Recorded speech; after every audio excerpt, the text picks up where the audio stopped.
Good afternoon, everybody, and welcome to the City Council meeting, a special and regular City Council meeting of April the 28th, 2026. Mr. Clerk, could you please take the roll? Thank you. Councilmember Rocha. Here. Councilmember Torres Walker. Present. Councilmember Wilson. Here. Mayor Pro Tem Freitas. Present. Mayor Bernal. Here. Thank you. We have a quorum at 4:31 p.m. All right, will you please stand and join me in the Pledge of Allegiance?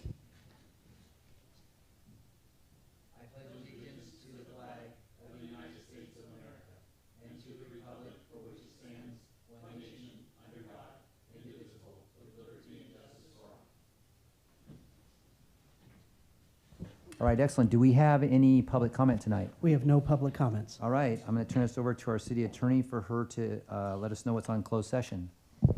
Thank you, Mayor. We have two items on closed session today. The first is a conference with legal counsel for significant exposure to litigation. The city is in receipt of information concerning facts and circumstances that might result in litigation against the city, which are known to a potential plaintiff and that pertain to potential claims by the potential plaintiff against the city. This closed session is authorized pursuant to California Government Code Section 54956.9 D2 and E2, and it's just one case. And the second item is public employee performance evaluation, city attorney. This closed session is authorized pursuant to California Government Code Section 54957B1, and that's all. All right, we will now close and move to closed session. Meeting is adjourned at 4:32 p.m.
Good evening, everybody, and welcome back to our special and regular city council meeting of April the 28th, 2026. This special meeting, budget study session, is what we are now here for. Mr. Clerk, can you please take the roll? Thank you. Councilmember Rocha. Here. Councilmember Torres Walker. Present. Councilmember Wilson. Here. Mayor Pro Tem Freitas. Present. Mayor Bernal.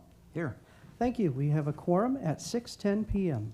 All right, so we will now move on to fiscal year 2026-27 budget development. This is a budget study session. It's a continuation from the study session that we held last week, and I will turn this over to City Manager Scott. Yes, thank you so much, Mayor and City Council. This session continues budget development from the April 21st, 2026 special meeting to discuss the fiscal year 26-27 budget. Due to time constraints, the review of other budget fund worksheets was postponed until today.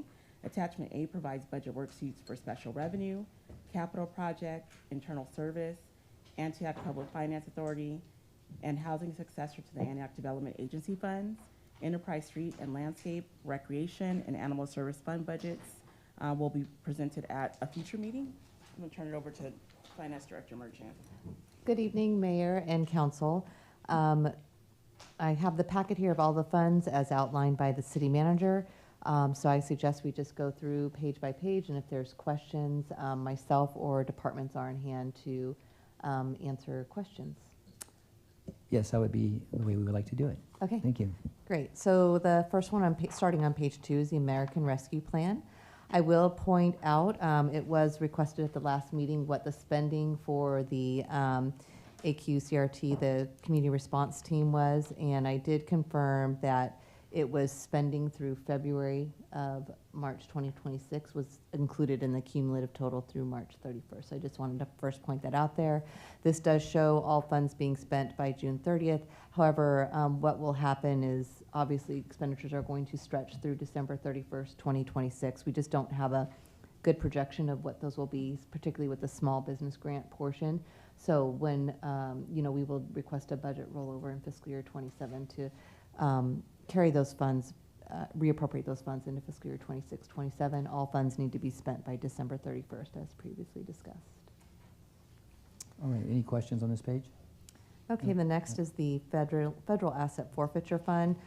This fund accounts for monies for property seized during drug enforcement on federal cases. We are purchasing, funds are going towards the purchase of an armored vehicle in fiscal year 26.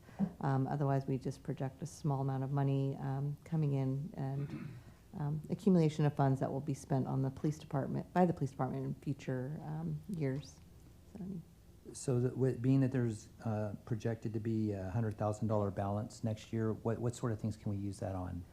It does outline, for example, training or equipment purchases. So the police department always makes sure that it's in line with those guidelines. It can't just be spent on staffing. It has to go towards specific like training and equipment.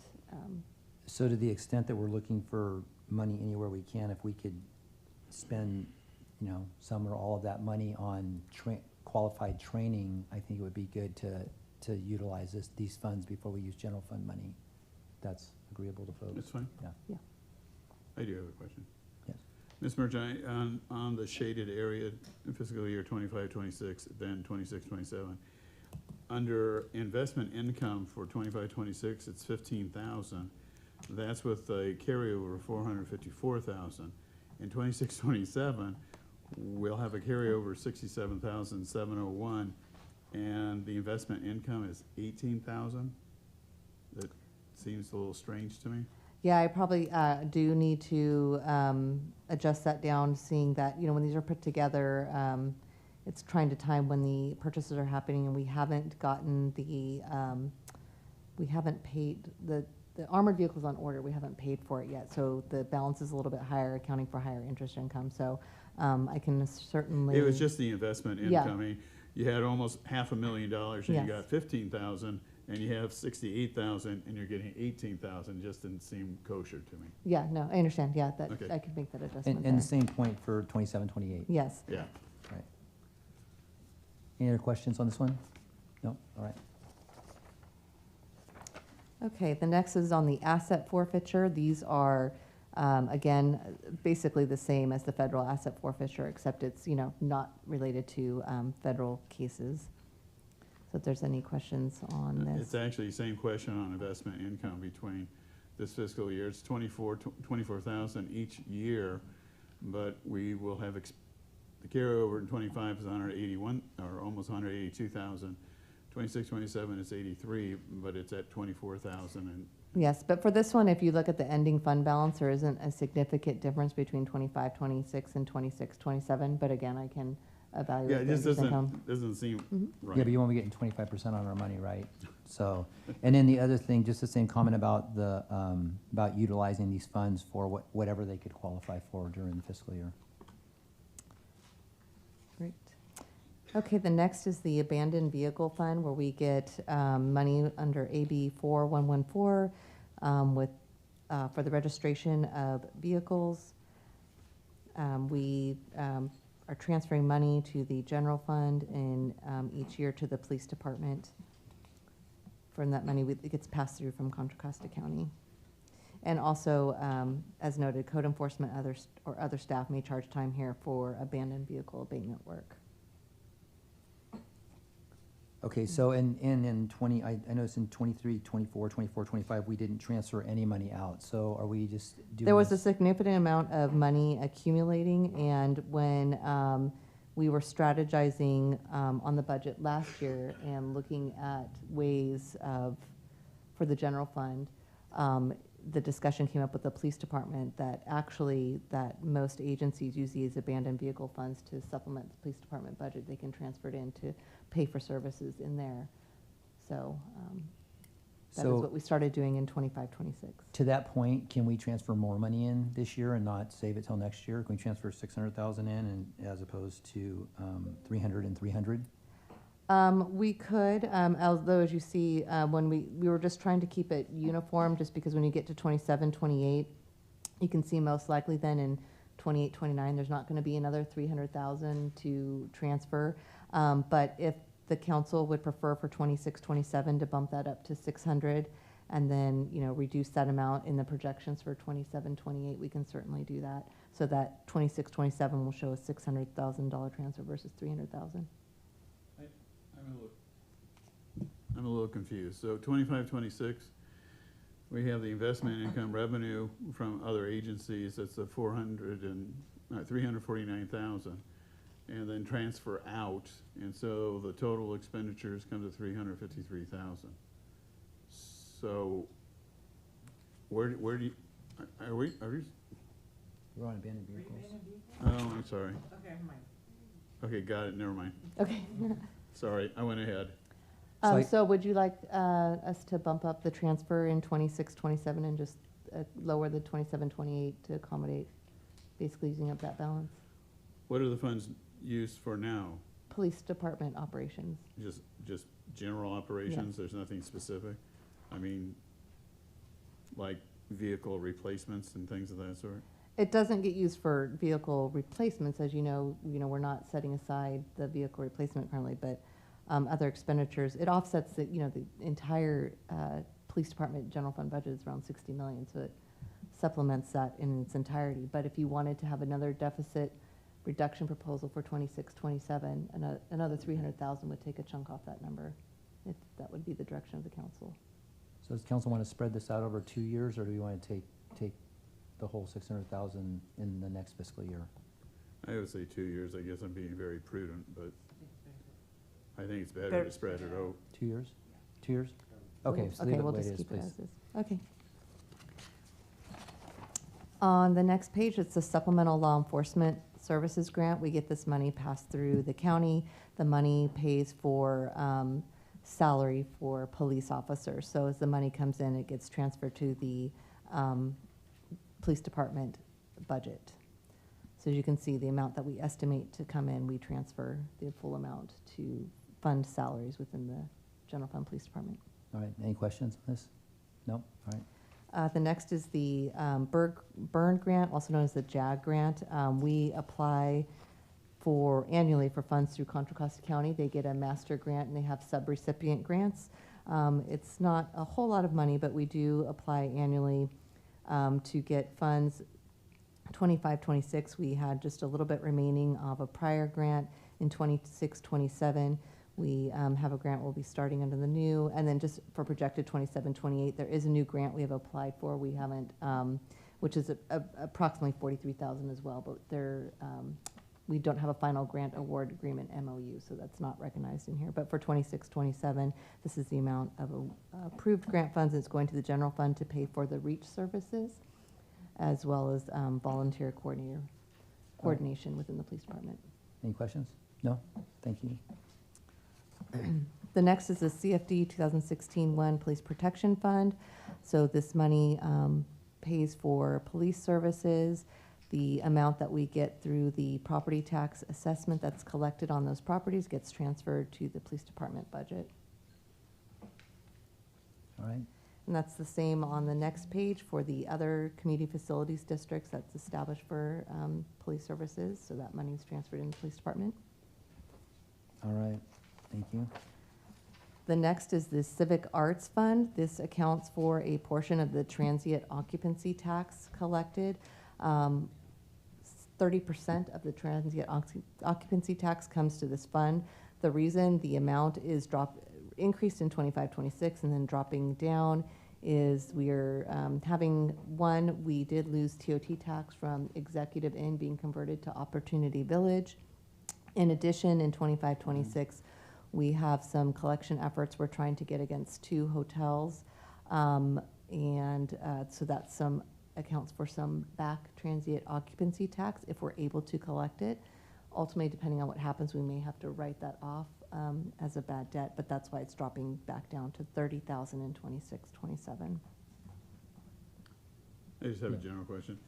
What is the transit occupancy tax? It's So a percentage, right? 10% tax on the hotels. Okay. Yeah. So this basically shows that we have very little, if any, money coming in from our hotels. Right. The other portion that goes into the general fund, that's amount a little bit higher an amount. I can't recall the amount exactly off the top of my head right this instant. But we only have, I believe, 5 hotels, and then with Executive Inn being Opportunity Village, we've lost the TOT from that. So. All right. Okay, the next fund is the Child Care Fund, where we get rent from the YWCA Child Care Facility. Money is transferred to recreation to pay for services. We maintain a balance in here just because the city does own the facility and responsible for any maintenance. So we try to maintain at least $100,000 if we need a roof repair, HVAC, something like that. So this fund has been sinking, the balance has been sinking. Do we expect that to level off then at the 100,000 and just transfer less out, or? Well, we had been transferring 80,000. We bumped it up over the next, we had bumped it up in 25, 26, and 26, 27 to recreation to thus reduce the amount we had to transfer from the general fund to recreation.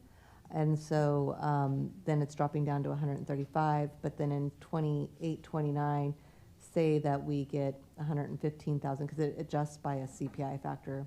Say that goes up to maybe even 112,000. It will drop down to maybe 100,000 that gets transferred to recreation in 28, 29. But we still keep the balance at 100, the Yes. fund balance about 100? Yes. Okay. So on this, last year I had the opportunity to go to it. It just seemed to need a lot more tender care on the facility. I mean, do we expend money on the general upkeep, the building itself? That I am not sure. I'm not sure if our public works director knows or city manager knows. Yeah, I know that, Director, Director no, don't look Bunting? away, Shahad. Oh. Up here and talk about your CIP that you're doing with Director Bunting. But this is for he's talking about the child care Oh, facility. that's Sorry. That's you. Sorry, Scott. Yeah.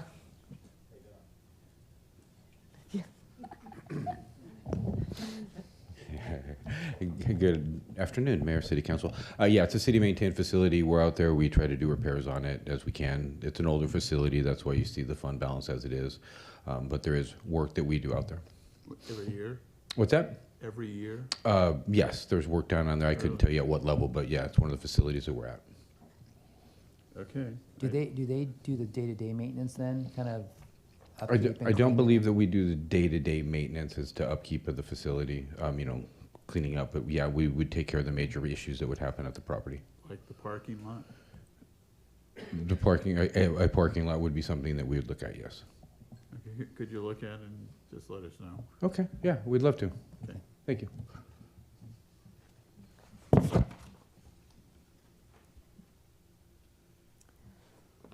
Okay, the next is the Disability Access Fund. We have to collect a state fee on business license for the purposes of increasing disability access and compliance with construction-related accessibility requirements. If there's any questions on that? Yes. So the only question I have, and when you're taking a look historically from 23, 24 onward, I mean, the fund is expanding.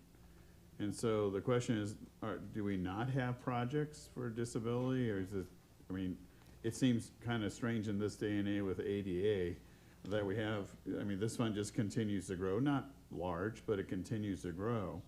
And the services are 10,500, 10,600, 10,700, but the carryover in fiscal year 27, 28 is $351,000. It's like, really?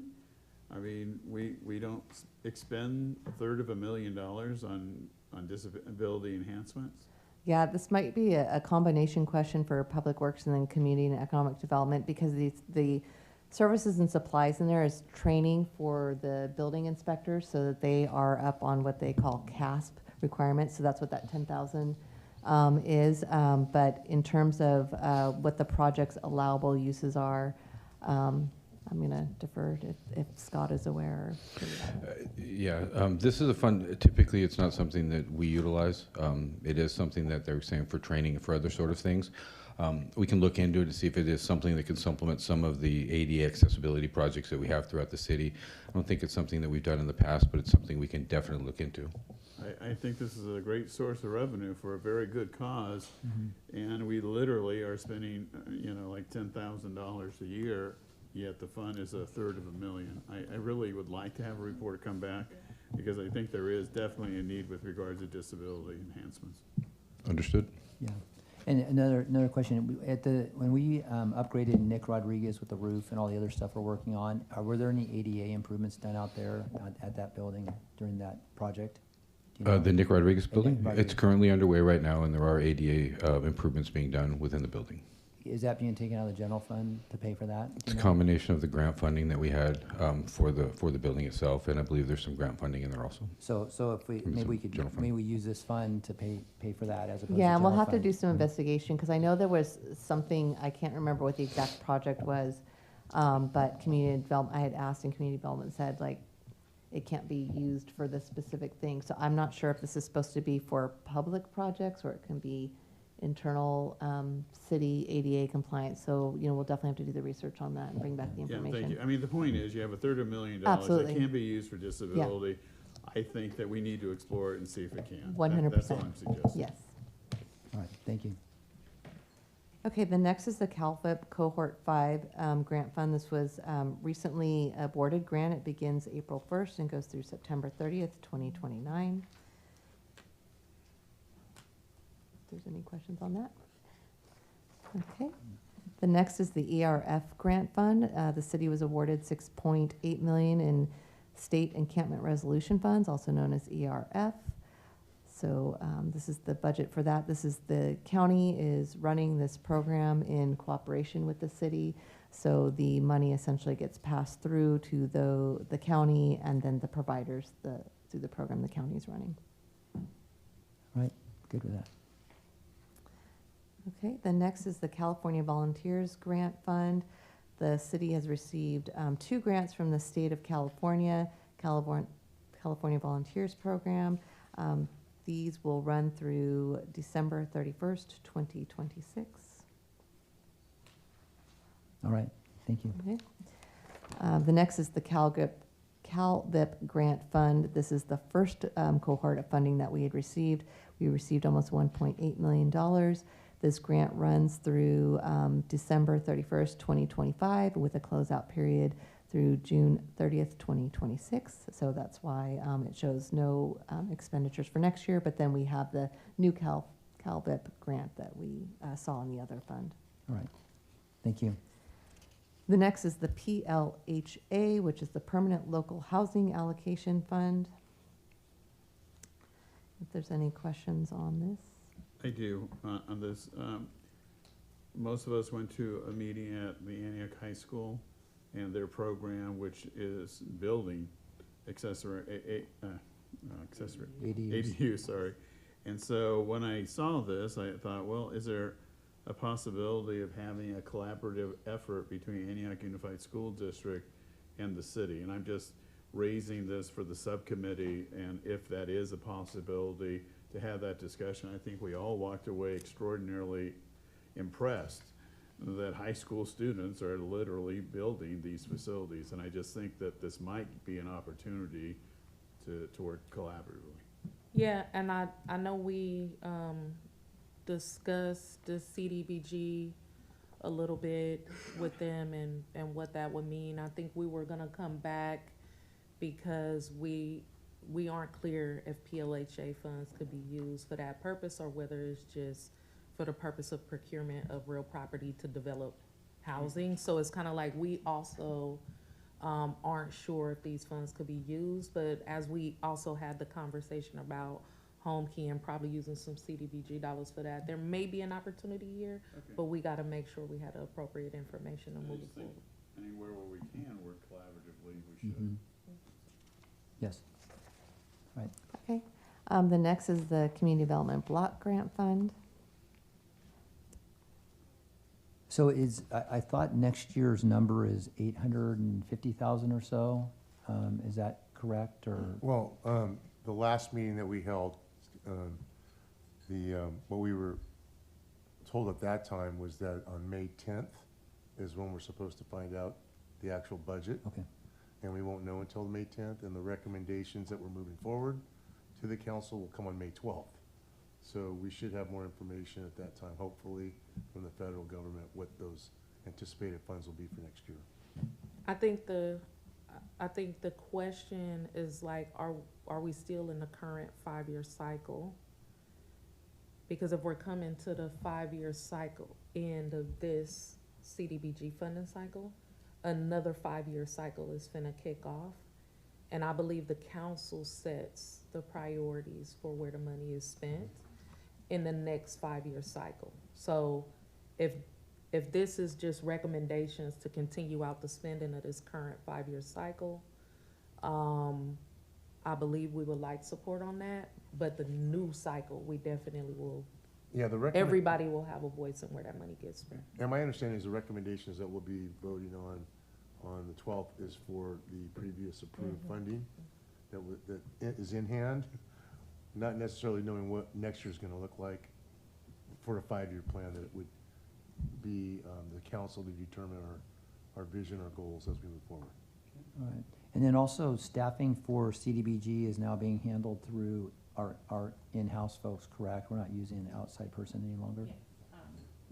Terry House is closing out right now and transitioning to the housing unit, the housing manager. Okay, perfect. Yeah, and the 3 staff members were introduced at the last CDBG meeting. Okay. So on one hand, we were celebrating Terry as she's moving on to retirement. At the same time, we were welcoming the 3 city staff members that will be taking over that responsibility. Okay. Okay, the next fund is the Community Benefit Program Fund, if there's any questions on that. No. Okay, the next is the CDBG Revolving Loan Fund. As you can see on here, there is approximately almost 5.8 million in housing rehabilitation loans outstanding that have been funded with CDBG. This next series of several funds are for the opioid settlement money we're getting under different settlement agreements. The reason there's just so many different funds is we have to report to a state agency on the use of the funds, and they require us to track it by who the settlement is from. So we can, for the distributor fund, these all of these pay for opioid awareness and prevention services. So is there any questions on the distributor fund on page 21? How about on 22, the Janssen Fund? On 23, the Abatement 2 Fund? On page 24, just the Abatements Fund? On page Excuse 20. me, Dawn. Oh, yes. Oh, sorry. She like, let's get through as much as, she like, let's Yeah. get through this, no questions, okay. No, I actually wanna go back to page 19 because, yeah, it says, in partnership with Affordable Housing Tax Credit, transactions required partner entity provide the city with annual payment benefits. The lower income community, the fund has been established to account for annual payments and provide grants and programs to the city's low to moderate income communities. What grant program is this? This was something that Terry House recommended when we're getting these small, it's not very much we get annually. And when we started getting these, she had stated that we need to set up a separate kind of fund to provide these. That is all the information I have in terms of what type of grants can be used. I guess I'm just wondering if it's separate from CDBG and not something we have seen before. And It is separate from CDBG because it's as part of a prior housing loan that was given, they have to give us this housing tax credit annually. And so that is why at the time, Terry House had recommended segregate it out so it doesn't get commingled with the CDBG. Is there any way to, I know it's a small amount, but is there any way of knowing who the funds were granted to? It's not that they give it to the city and then the city determines what grants or programs. So that's something that the Public Safety and Community Resources Department will have to establish a process and determine, what types of grants or programs. So actually nothing has been spent No. and it just need to go through a process that hasn't been created yet, but it'll, Correct. nice, thank you. But very little, it's only a couple thousand a year. Yeah. that's It's coming only. into it, yeah, but it's Yeah. something. Yeah, it's something. Yeah. No, it's not like it's trust me, it's more than nothing, but it ain't a lot. Yeah. I just wanna know, hey, Yeah, it's that's a good low, to know. it's a low to moderate income community, so I'm coming for it. Right. What is this? Okay, back to page 25 for the McKinsey opioid settlement. Is there any questions? Okay. The next page, 26, is the ADU Accelerator Program. The city received money to establish a rebate incentive program for accessory dwelling units. This was just limited funding that we had received, so this is just spending out for contracts for ADU design or construction. So once that pot of money is used up, there will be none past that time. I would just say ditto with regards to the ADU prior and the ADU here, if there can be a collaborative program, that there may be two sources of revenue. Yes, Montserrat is texting in real time, and she's saying that they're building a program out for this that they'll bring to. For give this you- one here? For the ADU, and then also to work with the school on some of the funds. Okay. So she's. I think that's good, and I also want to point out, like, most people don't know that, like, a part of this rebate program is that the city actually has 3 different already pre-established plans available, because I looked it up online, that you can actually just come into the city if you want to build an ADU and you can get those already pre-approved plans.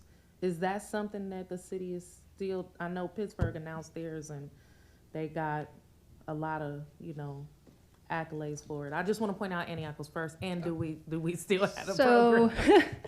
There's a couple different parts of the program under state law, and we had been doing it already, is designers and architects can submit their plans to be pre-reviewed, and then they're on our website.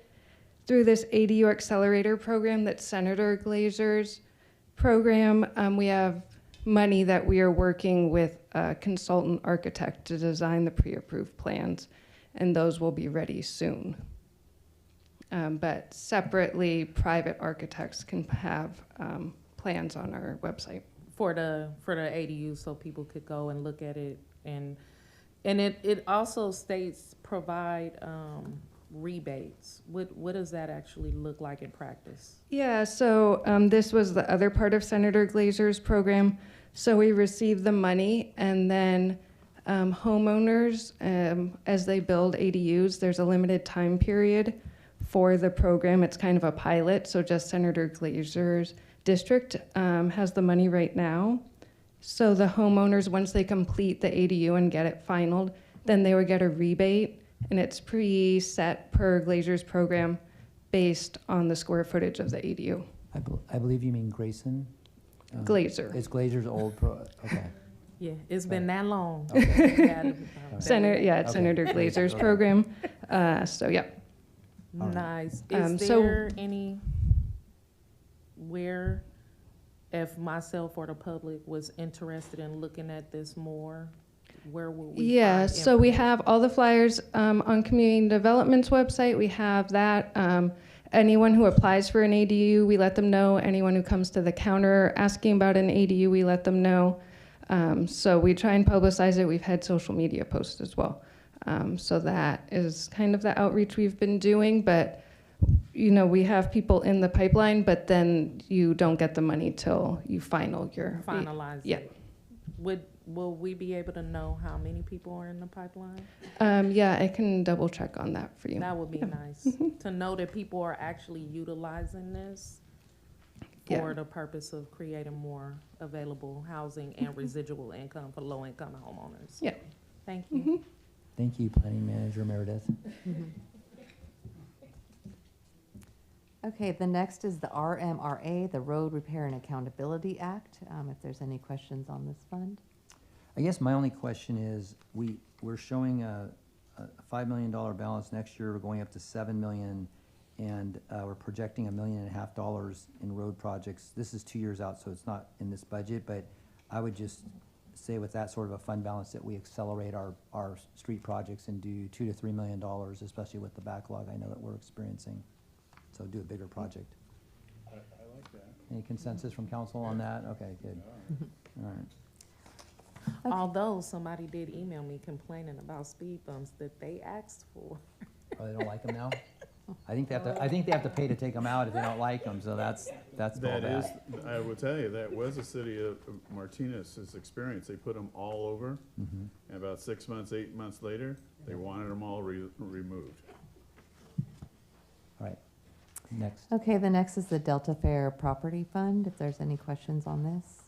What's our next park we're gonna spend? This is pre-1980 parks, correct? And we have about $330,000 balance. Do we know what park we're gonna work on next? I do not know if Director Bunting. Or if we have enough has- to work on a park? I know it's pretty expensive to do work on parks. You can get your exercise tonight, Yeah. Director Bunting. Thank you. Currently, we're working on getting the parks in line. There, like you say, there's a number of these parks that need things going on. It's a lot of replacement of equipment, not necessarily a full-blown park rehabilitation. That's happened with Contra Loma Estates, Jacobson Park, and Marquette. The parks that we'd be looking at more of a playground rehabilitation and that plan's kind of in the process of getting put together. Okay. When will we hear, will you get an update at some point on that? Yeah, as we work through this, probably we get through the budget cycle, we'll be able to have that list. Okay, thank you. Okay, next is the Gas Tax Fund on page 29 and 30, if there's any questions on that. My only question was related to the FEMA claim that was put in, and I guess we didn't get reimbursed for that. Is that true? That is true. So where was the damage out on Empire Mine Road? Was there, I didn't even know there was anything to damage out there. So, Yeah, so it was the culvert on the creek crossing on Empire Mine was washed out during the course of the storms in 2022. Washed out the road, washed out the culvert. do we know why FEMA denied our claim? Procedural at the time, going forward under the state of emergency that was out there. The superintendent, we moved forward and trying to backtrack on some of the paperwork. FEMA just disagreed with our process. Okay, All right, thank you. Okay, next is the Park and Lieu Fund, if there's any questions on that. Oh, Okay. I do have a question. When I took care of the county service areas, there on the census tracts that are coterminous with the incorporated boundary, there can be an accumulation of park dedication funds, and they just sit and accumulate and accumulate. I'm not sure that that's the situation we have here, but could staff take a look at it? Because frankly, in some areas between county unincorporated and incorporated, those census tracts, because there was development, generated hundreds of thousands of dollars. Now, that may not be our situation, but because their cities are coming closer and closer together, I suspect that there might be some opportunity for us to raid some of those county census tracts that have park dedication money. And the history has always been that the county, if there's a project, usually transfers those to the city. And I just raised that to see if somebody could take a look at it and see if there's money there or not. Okay. The next is the Traffic Signal Fund, if there's any questions on that. So it shows traffic signal fees. It shows this kind of consistent $80,000 a year. Last year we got $119,000.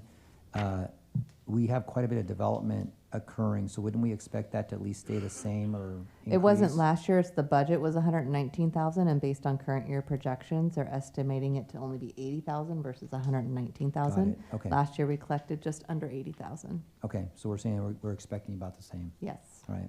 And then that fee is also being looked at as part of our AB 1600 fee study. Is that true? Are those part of our impact fees?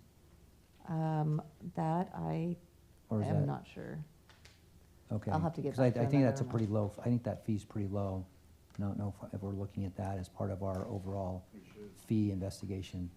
Yeah, it would be, as you know, we are undergoing a user fee study, so as long as this one is not established as a separate ordinance, it'll be part of that, but if it's a separate ordinance and part of the impact, then it might be part of that study too, but we'll come back with an answer for you Yeah. on that. One way or another, though, it Yes. should be looked at. Yes. Okay. So the next is the Measure J Growth Management Fund, if there's any questions on that.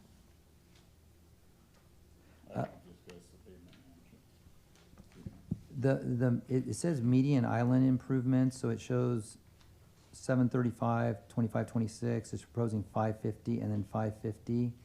I think there was another, I have a note here, there's $400,000 somewhere else that we were doing a project, but in any event, maybe that 550 is 950, so. I don't- believe it's, so the other 400,000 is in the gas tax fund. You can see that on page 30. Oh, I got that, so I was just Yeah. capturing that we're doing 400 plus 550, so we're doing 950,000 total Yes, of median work. Thank you. you're welcome. Okay, the next is the Tidelands Fund, if there's any questions on that. What, can we use that? I think Director Bunting mentioned during the CIP, we were gonna maybe use some of that on the dredging work that needs to be done, or a study for that, or design, or something? Yeah, there is a study for it. That's the expenditures in 25, 26. Other than that, depending on what happens, as you can see, there's not a whole lot of money, but depending on the amount of the expenditure, it's the state granted lands commission, and depending on the amount, if it's like over $100,000, you have to get like prior approval for the projects. It's just for protecting the tidelands in the certain area. So depending on what happens with the study and where the areas are found, we may be able to use some of this remaining balance for that, but it'll see what happens with the study in the exact areas where it falls with. Okay, thank you.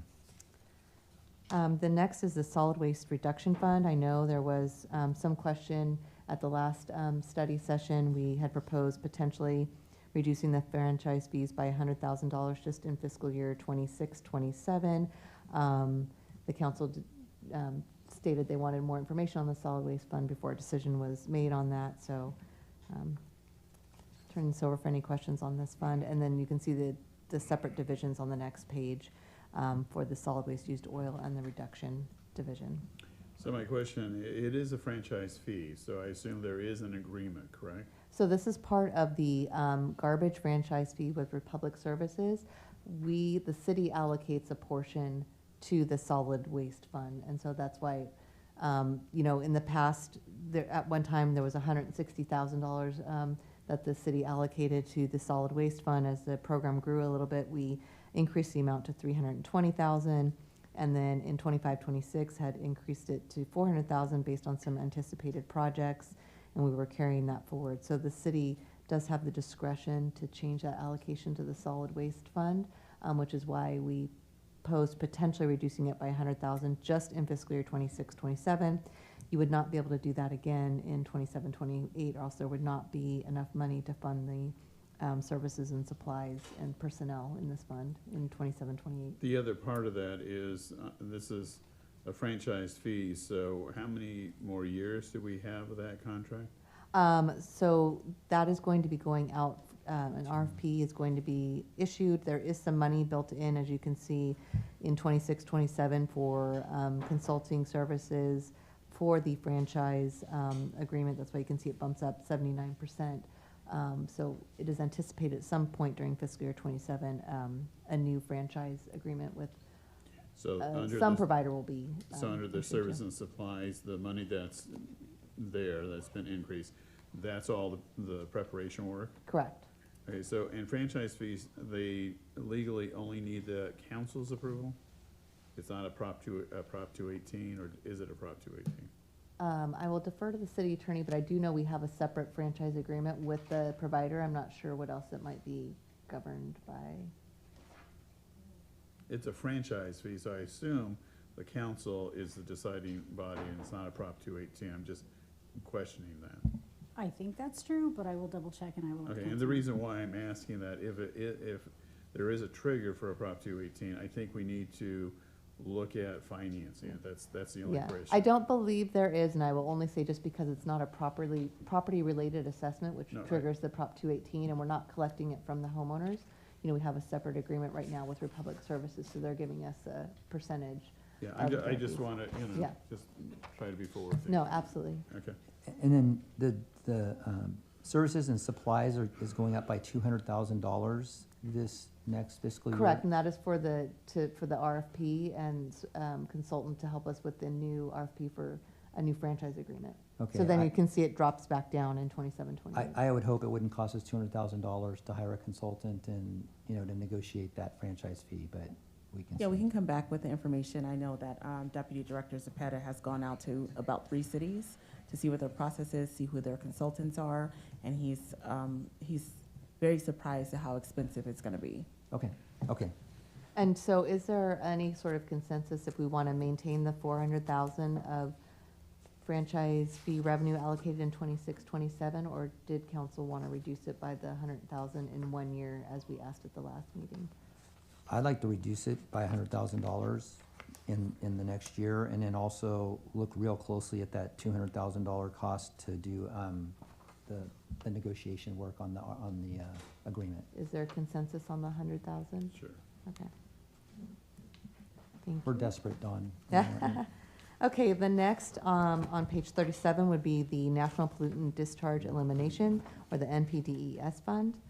As you can see, as we've discussed, we're going into the negative in 27-28.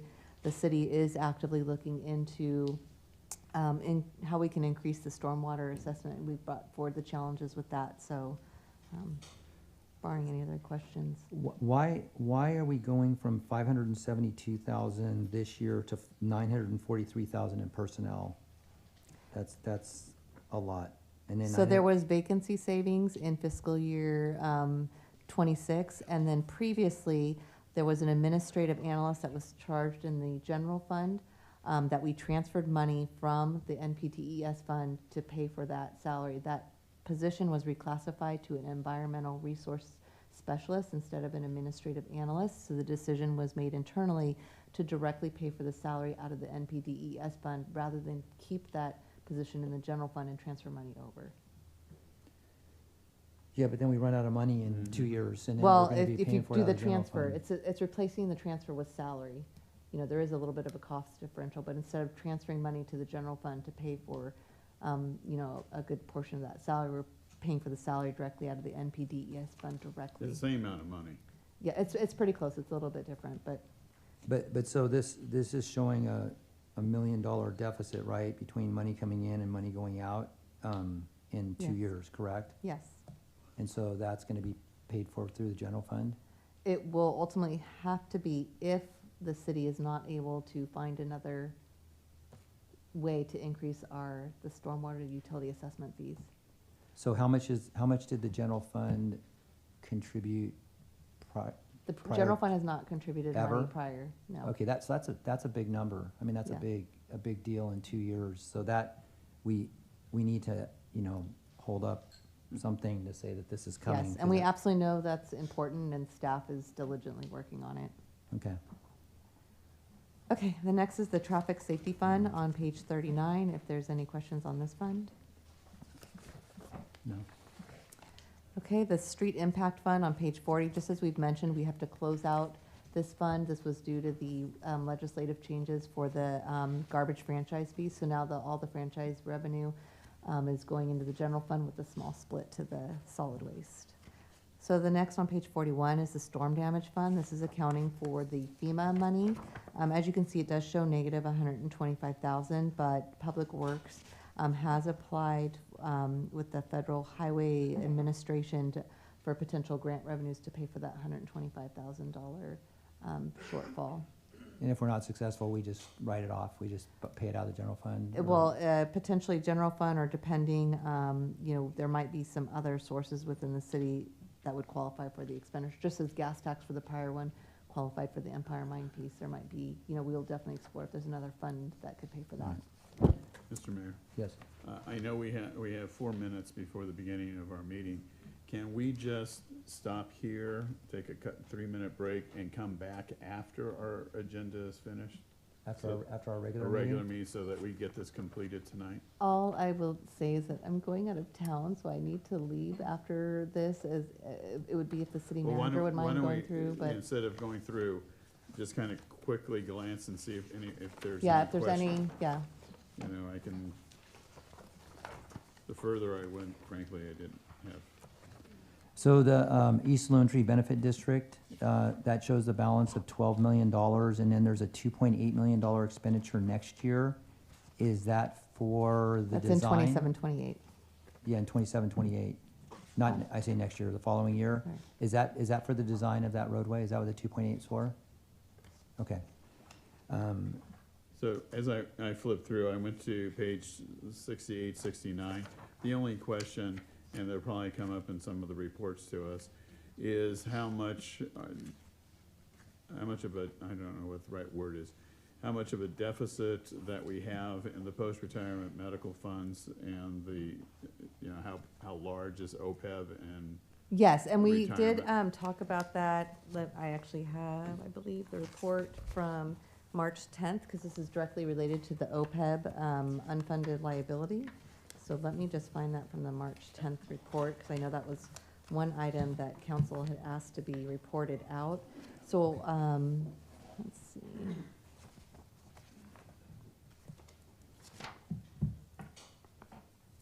So our OPEB liability, this was as of June 30th, 2025, was $19,487,823. are we making a payment in Yes, this so fiscal year? Yes, we make payments out of these post-retirement medical funds, and then the police department budget pays the police portion. Those payments, as well as the money that we set aside from the budget stabilization fund, count as our total contribution for the year and paid, known as our actual determined contribution, and go towards our unfunded liability annually. Yeah, but while we're doing that, it still is growing? Well, depending on investment earnings, we Right. are, it can go up or down. We actually have been very fortunate because the city did decide to pay the ADC, the actual German contribution every year. We cut that down just over $20 million. So fortunately, thus far, the OPEB liability hasn't been kind of the huge swing up and down like the CalPERS liability has been. And I raise that, again, I think, clearly not tonight, but in the future, I think the council needs to go back and revisit, instead of having some of these be growing, that we take a look at what we need to do. I know, in a very difficult, challenged financial situation, but these are growing, and they're more and more a concern. So I just, not tonight, but some future time, I think we should really take a look at some of these, and just ask ourselves, what are the options? What are some of the other public municipalities doing to try to reduce OPEB in the retirement? Page 44 and 45 real quickly. So that's the CFD 2018 and 2022. Yes. So they have these big fund balances that keep growing. You know, it's going to be 3.7 next year and 4.3 the following year. That's in one of them, and then $1 million and $1.3 million. Why aren't we spending this money down? Because it can be used for landscape maintenance, stormwater, neighborhood landscape, a lot of different things that I know our community could use.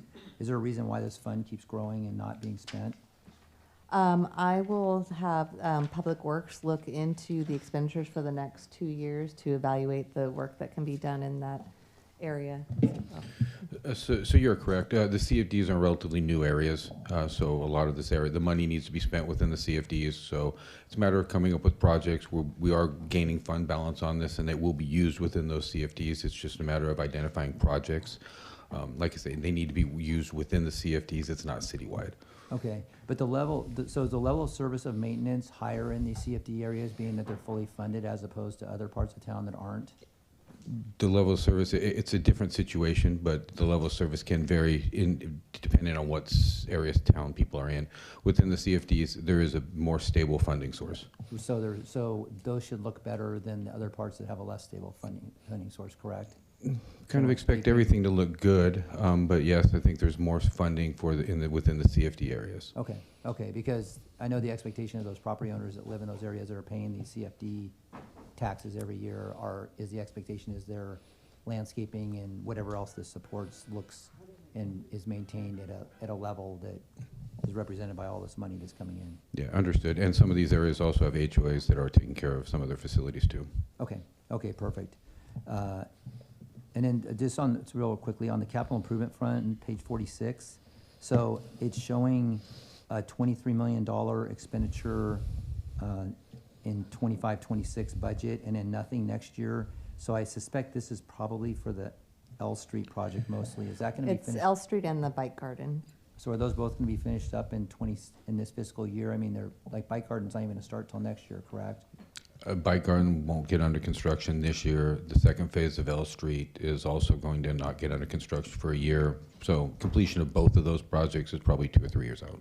So can we break this amount into the years where it'll be expended so it represents those more closely, please? We can. Oftentimes we need the fund. If contracts are going to be had, the money needs to be in the fund so that we can actually issue the contract out, but we can definitely look how it expends.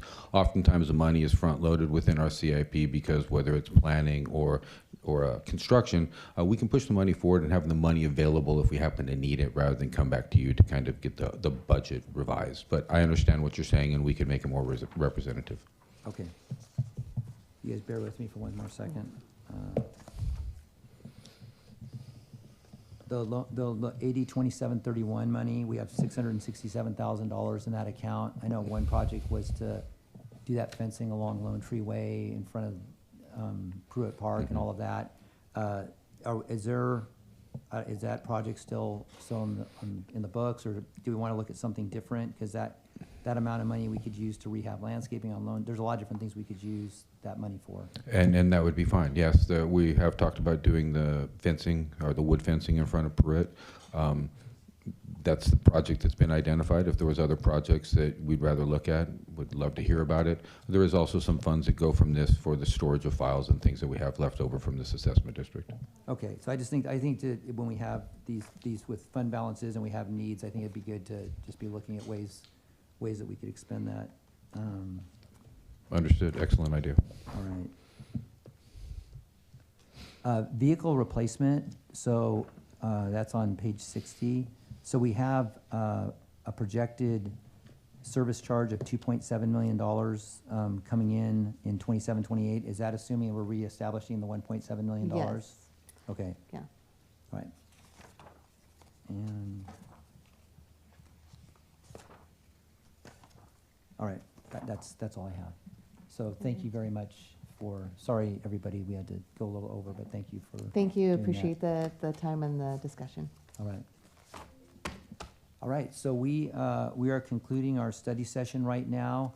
Does council want to take a 5-minute break? We want to roll right into, so we're gonna take a 5-minute, we've been in closed session since 4:30, so we're gonna take a 5-minute break and we will start this meeting around 7:10 or so. So we will adjourn this part of the meeting. Meeting adjourned at 7:04 PM.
All right, good evening, everybody, and welcome to our regular city council meeting of April the 28th, 2026. Mr. Clerk, you please take the roll. Thank you. Councilmember Rocha. Here. Councilmember Torres Walker. Present. Councilmember Wilson. Here. Mayor Pro Tem Freitas. Present. Mayor Bernal. Here. Thank you. We have a quorum at 7:13 p.m. All right, will you please stand and join me in the Pledge of Allegiance?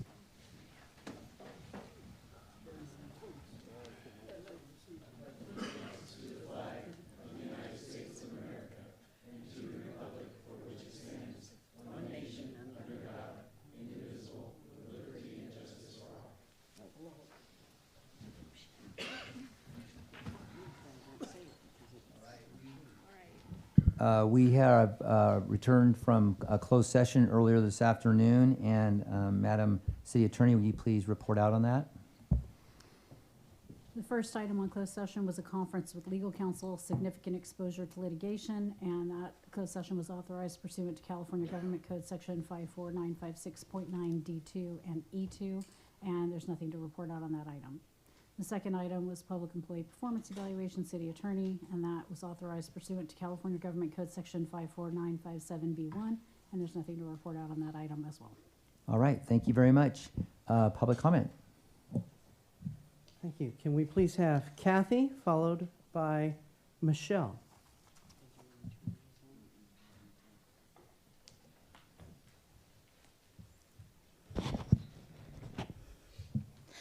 Good evening, Mayor, City Council, City staff, and the Antioch community. My name is Kathy Cabrera. I'm president of K911 Animal Rescue, a nonprofit animal rescue organization based here in Antioch and serving the Antioch community and beyond for the past 11 years. More recently, we have taken on the Rivertown Cat Project here in downtown Antioch, maintaining 10 feeding stations where we are responsible for the feeding care and TNR of feral cats in this community, all at our expense. We work closely with the amazing staff at Antioch Animal Services, pulling animals from Antioch Animal Services into our rescue. You will be hearing from several members of our community who are here as part of a unified coalition of animal welfare leaders, volunteers, and residents in Antioch. We are here because we share a serious concern regarding the potential transition of our local animal services operations. While we each bring different perspectives and experiences, we are aligned on one thing. This issue has significant implications for public safety, animal welfare, and the overall well-being of our community. Our goal tonight is not to criticize, but to provide insight, highlight concerns, and respectfully ask that you consider strengthening our local Antioch services program rather than moving away from it. I'd like to speak about the impact this decision could have on the animals in our care. Our local shelter already faces capacity challenges. The level of care animals receive is directly tied to staffing and resources. When systems become overextended, outcomes decline. Animals stay longer, stress increases, and risks arise. We are concerned that transitioning to a county-operated model could reduce individualized care. We ask that you invest in strengthening our local shelter by filling critical staffing positions. As an Antioch business owner and as an Antioch citizen, I respectfully ask that this transition not move forward. Please keep Antioch Animal Services here in Antioch, run by Antioch. I thank you for your opportunity to be heard. Thank you. Michelle, followed by Carolyn.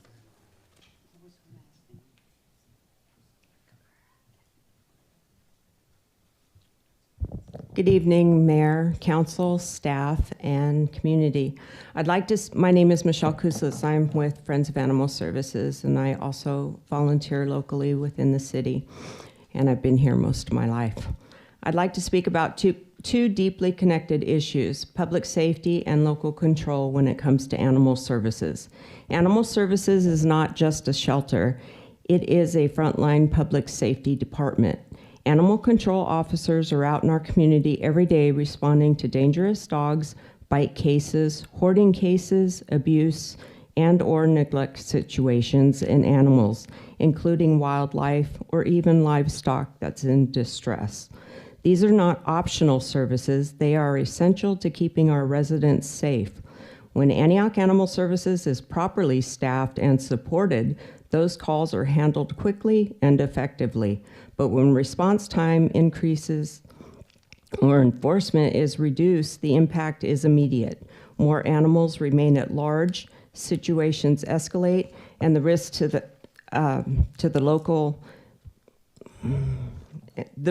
the community rises. That's why local control is so important. Animal Services works best when it is closely connected to the community it serves.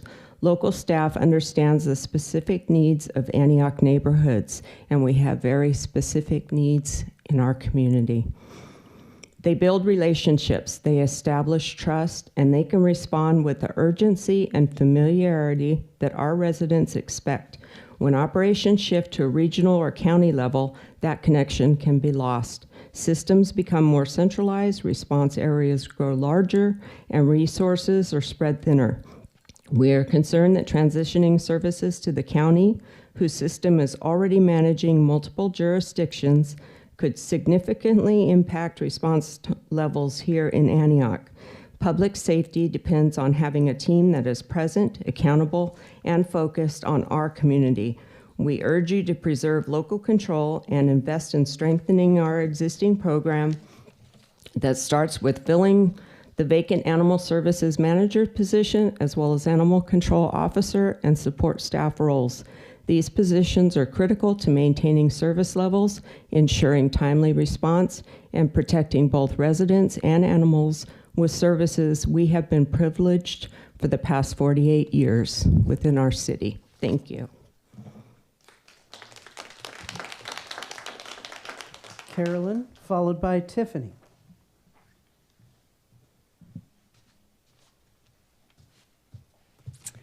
Good evening, Mayor, City Council members, and community. My name is Carolyn Steen. I am the director and the founder of Roadie's Rescue. We are located in East County, Knightson area.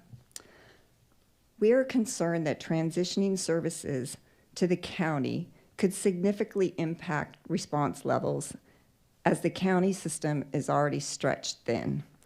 County Animal Services already serves a large geographic area with limited staffing. Expanding coverage raises serious concerns. Adding another city will further stretch resources, leading to slower response times and reduced service levels. For example, my rescue, a large portion of what we do, is trapping animals that Animal Service does not have time to do. A lot of the dogs that we trap have been out for weeks, months, and yes, even over a year. Are you aware that Animal Services only has 4 animal control officers to cover all of Contra Costa County? This weekend, we had an incident where a dog was out. 2 community members tried to help the dog by catching it. It was a large 120-pound dog. It was not safe to handle, so we were called because the community had called Animal Services and got no response. So it was up to a rescue to come and help the community, which we did. It took about 4 hours. We safely contained the dog, and Animal Services was called. The response I got from the officer was that they were on a skeleton crew. I'm not really sure they can have much more of a skeleton crew than 4 animal control officers. But my understanding is there was only 2 animal control officers for all of Contra Costa County. Those 2 animal control officers were being kept busy in West County all day. We got no response. While this was happening, a rescue partner was saving a dog, a German Shepherd, in Brentwood. There was another man, a gentleman in Pittsburgh, who was attacked by a German Shepherd, him and his dog. He called 911. They told him to call Animal Services, and Animal Services never showed up. You can see this is a problem if you're going to add Antioch as well, with the amount of dogs and calls that Antioch needs and to be provided for.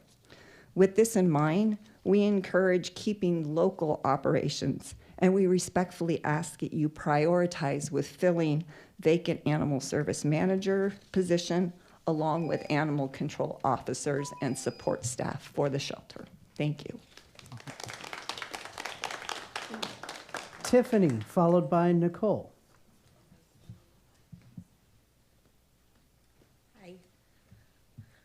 My name is Tiffany Middleman. I'm an Antioch resident, and I'm the president of Canine Paw Print Rescue with 20 years of experience in the operation and management of animal welfare systems, organizations, including veterinary and shelter medicine, nonprofit operations, and I work directly with both animal services. I'm here because what's happening with the animal services in the city is unacceptable, and the lack of transparency around it is even worse. From both a professional and financial standpoint, properly staffed animal services is not a cost, it's an investment. It generates revenue through licensing and enforcement. Vacancies don't just reduce services, the reduced revenue create larger, more expensive problems over time.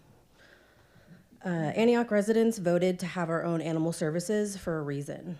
We did not vote to quietly hand it off to the county because leadership continually fails to staff it. Instead of filling critical positions, you're considering pushing responsibility onto Contra Costa Animal Services, an already broken and overburdened system. That's not a plan, it's a failure. And it would be abdicating your duty to the city, its animals, and the people you're supposed to protect. This is a public safety issue. You're gonna see more aggressive dogs loose on the street, more attacks. This includes pets, children. You're gonna see more animals suffering because no one's coming in time. Let's see. And these are all things that could have been prevented. This is what happens when the systems fail, and I'm afraid this is where we're headed. Animal Services of Antioch really works when it's properly staffed. We've seen that. I've worked with them for so many years.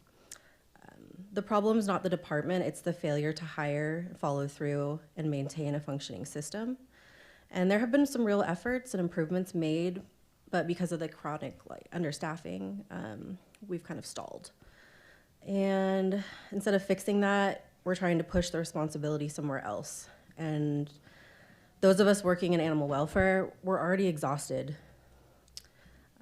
We're already stepping in to cover gaps where systems have failed. And, I wouldn't say animal services is failing, it's being left behind to fail. So shifting responsibility to Contra Costa Animal Services is not a solution. It's a decision that will lead to more injury, more suffering, more preventable death in the community. Choosing not to fill critical positions while exploring outsourcing is a failure of responsibility, and we need your help to fix this. Thank you for listening. Nicole, followed by Karen.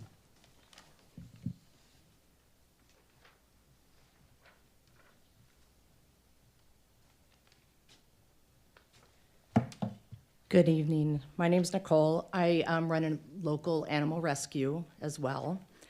Our name is EBAR, East Bay Animal Rescue and Refuge. I've been doing this for about 10 years, and I feel very strongly with the rest of these ladies about what's going on.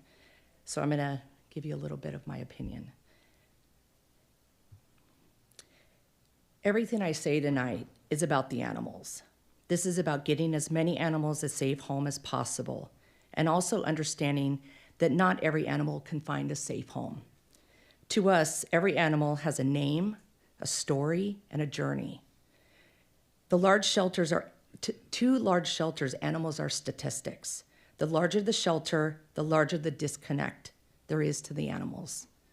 As a rescuer, when you walk into Contra Costa County, very few people, if any, know about a particular animal. Often they read a note that was written probably by a person underqualified to assess the animal in the first place. Or there's just no notes at all. In contrast, as a rescuer, when I walk into Antioch Animal Services, most of the people, if not all the people, know about that particular animal. They know their story, they know their name, and most definitely, they give me the information I need to make a proper assessment if I can pull that animal into my rescue. As a rescuer, when I think about dealing with Contra Costa County, I try not to. They're big and they've lost touch with the animals. This is inevitable in a large shelter. The burnout is written all over the staff's faces. The hopelessness and disconnect to the animals is clear, and it hangs in the air.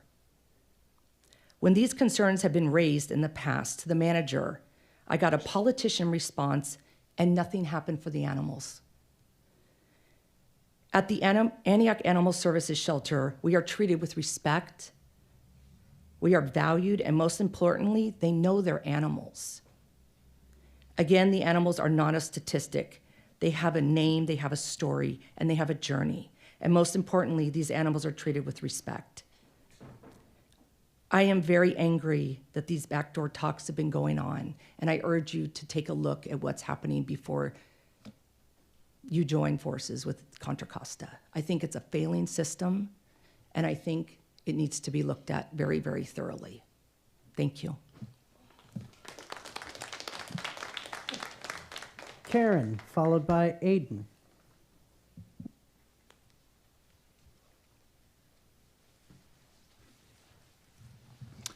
Good evening, council, staff, and community. My name is Karen Cobbs, president of HARP, Homeless Animals Response Program. And I thank you for taking the time to listen to the voices of those who care very deeply about this issue regarding animal services. Tonight, what you have heard reflects a shared concern across multiple perspectives, as well as a shared commitment to solutions. We believe strongly that maintaining and strengthening local animal services is the best path forward for our community.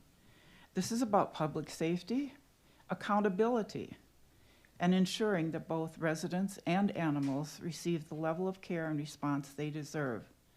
We respectfully ask that you prioritize filling critical positions, carefully consider the long-term impact of any transition away from local services. We stand ready to be partners in supporting a strong, sustainable program. Thank you again for your time and consideration. Aiden, followed by Melissa.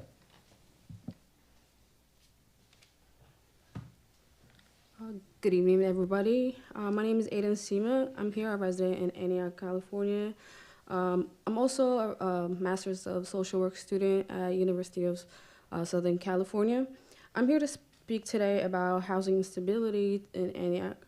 Even though Antioch is more affordable than other parts of the Bay Area, many residents are still struggling with rising housing costs. According to the National Low Income Housing Coalition, a worker in California needs to earn about $39 an hour to afford a modest 2-bedroom apartment,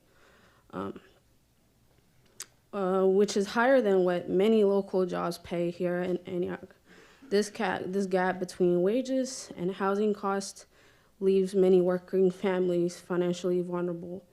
In addition, many renters in Antioch spend more than 30% of their income on housing, which puts them at risk of instability. So I encourage the city to continue investing in affordable housing and rental assistance program to support residents in our community. Thank you for listening. Melissa, followed by Mary. I like Antioch to have nice things. So my first comment is, it's April. We heard, I thought May, we're gonna start the farmer's market, and I haven't heard anything about it. So I'd like an update on that if possible. And the second nice thing in Antioch is Antioch Animal Services. I'm not a rescue. I just sometimes volunteer there when I need a pick-me-up. And I have read the grand jury reports that says Antioch does more with less. And that's, I would say, due to Kat. And you have all these advocates coming up here saying what great things Antioch Animal Services do. You have all these advocates advocating for Antioch because they're doing something right. You got Brentwood and Oakley residents wanting to use Antioch services, but they can't. They got to go to Martinez. Antioch voted this in for a reason. Antioch cares about its pets, its animals, safety on the streets. My personal experience with Antioch Animal Services is great. I still owe 2 registrations right now, though, but I'll get to it. But they don't bill me, because they don't have the staff to send out billing. And I promise I'll get to it, though. But the other thing I want to say is, like, when I started the volunteer process at Antioch Animal Services, it was very structured to meet the needs of the animals, not to meet the needs of the volunteers. Like, you had to do certain things, certain ways, and learn it, watch videos on how to do puppy protocol and all that, because everyone wants to pet the puppies. And the way Kat explains things to people is, to me, amazing. It is straightforward because, unfortunately, we do have to euthanize. And one of the sad things is, I remember MJ got adopted twice, and the third time he came back, he just couldn't handle the kennel anymore. And the next time I came to volunteer, he was gone, and I learned he was not adopted for the third time. And it's very sad. But the way Kat explains it for the health of the animals, she does an amazing job. I don't know how someone could turn a death of an animal into a positive thing, but she does. And one time, there's a dog roaming my neighborhood for like 3 days, and me and a neighbor were determined to catch it.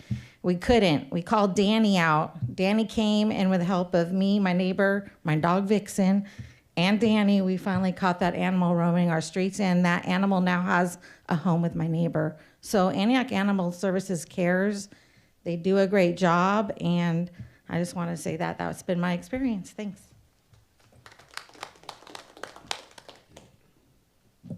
Mary, followed by Crystal.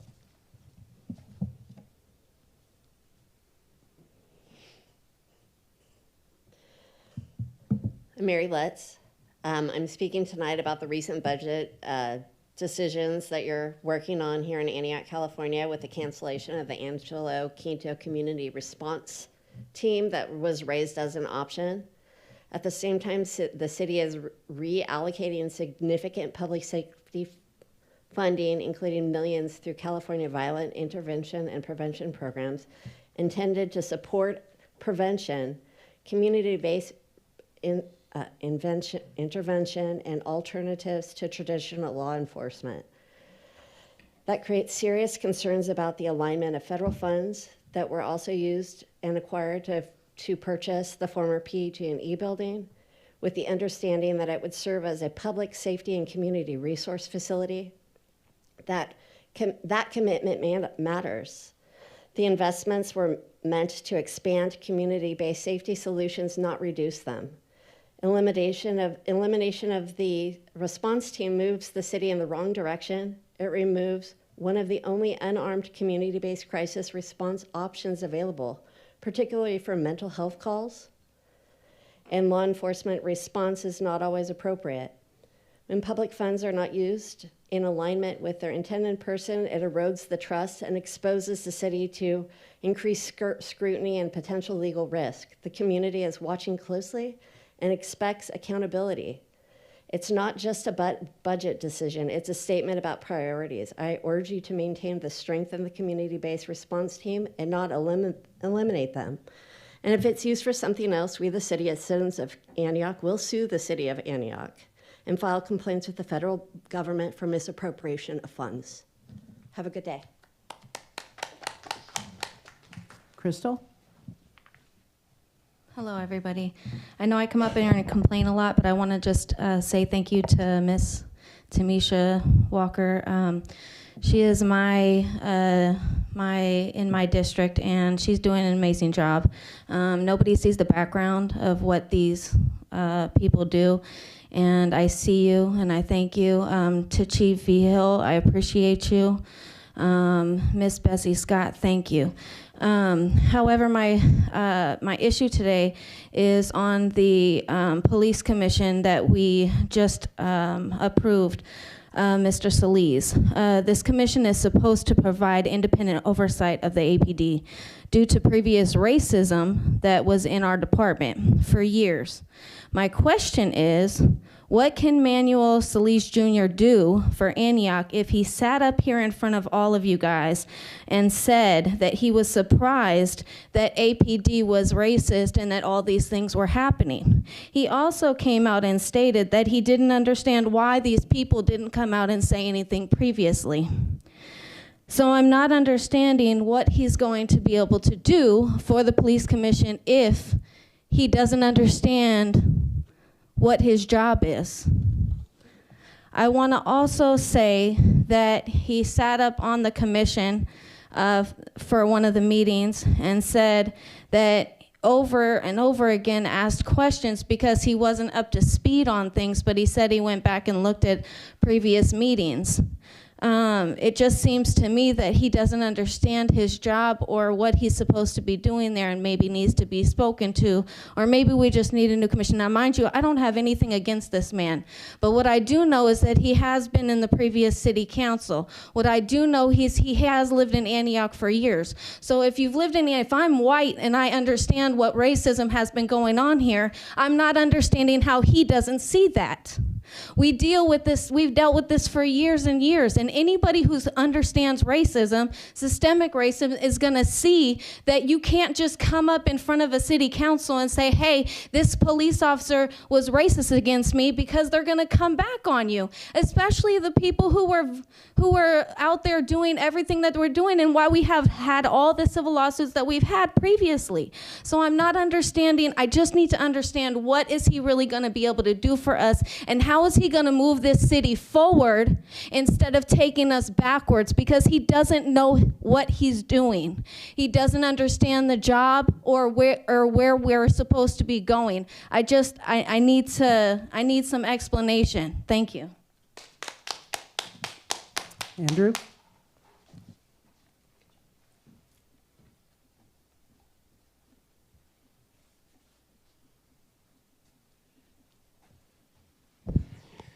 Thank you. Talking about housing and the affordability needs in the community, since this is the closeout meeting for April and I won't see you all before May 4th, I just wanted to bring to the council that the Round 10 Affordable Housing Sustainable Communities program will be ending May 4th. It will be closing. That's $736 million that the state made available to communities like yours, which we did not pursue. We are finalizing our application. I'm working with the developer. We are finalizing our application for a $39 million pursuit in Sacramento County. $24 million will go to housing for 80 units that will be mixed 30 to 50% AMI, extremely low income.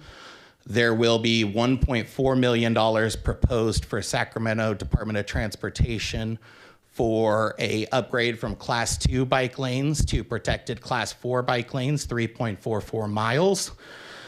There will be 10.4 million that will be going to Sacramento Regional Transit, proposed for a fixed route frequency upgrade for the next 11 years. And finally, there will be $2.7 million proposed that will be going to a low-income EV mobility program for 12 new electric vehicles and a low-income pilot car share program. Those are all the opportunities that I have spoken about for years and years. And it is frustrating that I have to go all the way out to Sacramento County to find agencies that want to work with us. When I live here in my city and I see the need here, and that could have been your money, but you chose not to even talk about it. And that's what upsets me. And I think that's because of process. And what frustrates me is that at the last meeting, there was a committee report out, subcommittee report out for the CDBG subcommittee.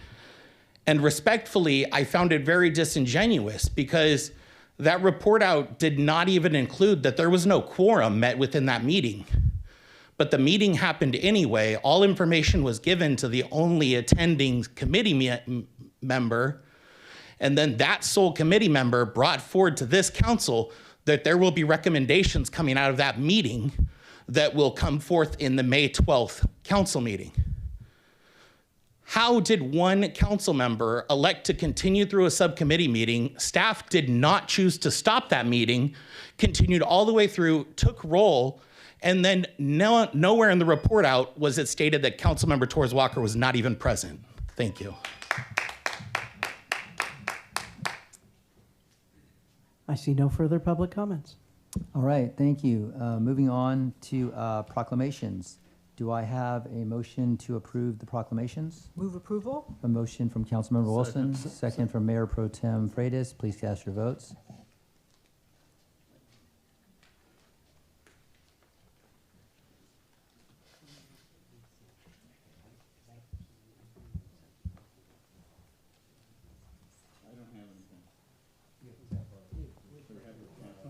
You gotta wake it up. Motion passes 5-0. All right, perfect. We have two proclamations tonight, and just like to let the recipients know that we'll go ahead and read the first proclamation. We have a couple of recipients for the American Muslim Appreciation and Awareness Month, and you could come on up and say a few comments for receiving that. Then we'll move on to the second proclamation. They'll receive that, and council will come down and take photos with you all afterwards and present the proclamations in person. So that's the way it'll work. And I want to apologize in advance if I mess up any names in this also. So first proclamation is the American Muslim Appreciation and Awareness Month, April 28th, 2026. Whereas enriched by the unparalleled diversity of its residents, the city of Antioch takes great pride in supporting individual religious freedoms, and it's strengthened by the many varied religions, political and cultural traditions, and contributions of its diverse populations, including those that practice Islam. Whereas the history of Islam in this country dates to before its founding, originating with enslaved Africans who brought their Muslim beliefs with them to the Americas, and who later contributed in numerous ways to the founding of the nation, and where there are today millions of American Muslims, both immigrant and native born, of diverse backgrounds and beliefs. Whereas approximately 1 million American Muslims currently reside in California, the highest number of any state in the United States, with over 30,000 Muslims in Contra Costa County that make innumerable contributions to the cultural, political, and economic fabric and well-being of California and the United States. Whereas in 2024, the Council on American Islamic Relations received 8,658 complaints nationwide, the highest number in its 30-year history, reflecting a 7.4% increase from 2023, whereas the Islamic Center of East Bay, established in 1999, serves the Muslim community by providing a place of worship, religious education, and community services in accordance with Islamic principles, while fostering unity, understanding, and spiritual growth, and building bridges with the broader community through education, outreach, and services. Whereas Majid Abu Bakr al-Sadiq, formed in 2015, serves as a welcoming center for the Muslim community, providing religious services, educational programs, youth development, and community outreach, while fostering spiritual growth, interfaith understanding, and inclusive community engagement. Whereas the City Council acknowledges the importance of local government in advancing for peace and justice, understanding that Muslims everywhere deserve to live in peace and safety, and whereas it is appropriate to acknowledge and promote awareness of the myriad of invaluable contributions of American Muslims in California and across the country, and extend to them the respect and camaraderie every American deserves. Now, therefore, I, Ron Burnell, Mayor of the City of Antioch, hereby proclaim April 2026 as American Muslim Appreciation and Awareness Month to acknowledge the rich history, contributions, and guiding virtues of Muslim communities in California, and for the lasting positive impact they have made toward the advancement of our city and country. So, yes. On behalf of the Islamic Center of East Bay, if Abdul Rahman could come forward along with your comrades there, or whoever you'd like to bring with you. You can all come down. Go ahead and introduce yourselves. Yes, my name is Abdul Rahman. I am the chairman of Board of Trustees for Islamic Center of East Bay. We've been here since 1999. and know most of you, here. And we just like to say thank you for the recognition, and we would continue to work with the city to make this city, our great city of ours, a better place for all of us to prosper and to take us to new heights, hopefully. So thank you again. All right, thank you, Abdul. Yeah, my name is Sayyid Raziur Rahman. I'm a trustee, member of the trustee board. And thanks for your support in Ramzan also and all big nights. Always police come over there to support us. And we really send our families over there at night also with no issues because just of you guys. So thanks for that. Welcome. My name is Wasif Gul, and I'm trustee. Thank you guys. We thank you very much. You guys, you support us very much, and mostly in Ramadan. Thank you very much. All right, thank you. And representing Majid Abu Bakr al-Sadiq is Hydra Babakur, and with him is Abdul Ismail. And I see. All right, welcome. Good evening, Mayor, council members, and distinguished guests. On behalf of Abu Bakr al-Sadiq Community Center, I'd like to express our sincere gratitude for this proclamation and recognition. It is truly an honor to be acknowledged by the city of Antioch. This recognition is not just for our center, but for the entire community that has come together to serve, support, and uplift one another. We are proud to be part of a city that values diversity, unity, and civic engagement. We remain committed to continuing our work, building bridges, fostering understanding, and contributing positively to the community we all call home, which is Antioch. Thank you again for this meaningful honor. We deeply appreciate your support. And this is our Amir, or our Sheikh, or our president, Sheikh Haider Muhammad Abu Bakr. Very, very pious person, and I respect him a lot. And of course, I also brought our lead pastor, our senior pastor, Sheikh Ibrahim. Very well versed, both in the English language and of course in the Islamic studies. And we thank you again very much for all your contribution. And thank you again, Ron, Mayor Burnell. You have a nice evening, folks. All right, Thank you again. thank you. Thank you. All right, our second proclamation tonight is in recognition of National Public Safety Telecommunicators Week, April 12th to April 18th. Whereas emergencies can occur at any time, requiring the immediate response of law enforcement, fire, and emergency medical services to protect life and property in the city of Antioch. Whereas public safety telecommunicators of the Antioch Police Department Communications Center are the first and most critical point of contact between our community and emergency services. Whereas these dedicated professionals answer calls for service with urgency, compassion, and professionalism, often serving as the calm and steady voice in moments of crisis. Whereas the safety of police officers, firefighters, emergency medical personnel, and the public depends on the accuracy, clarity, and timeliness of the information gathered and relayed by these telecommunicators.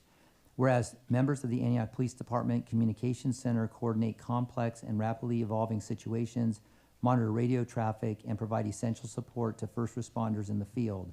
Whereas public safety telecommunicators demonstrate exceptional skill, resilience, and commitment while working behind the scenes, often without public recognition, yet playing a vital role in safeguarding the community. And whereas their professionalism and dedication contribute significantly to the overall safety, well-being, and quality of life for all who live, work, and visit Antioch. Now, therefore, I, Ron Burnell, Mayor of the City of Antioch, hereby proclaim the week of April the 12th to the April the 18th as the National Public Safety Telecommunicators Week, and urge all residents to recognize and thank the members of the Antioch Police Department Communications Center for their outstanding service and unwavering commitment to the community. Congratulations.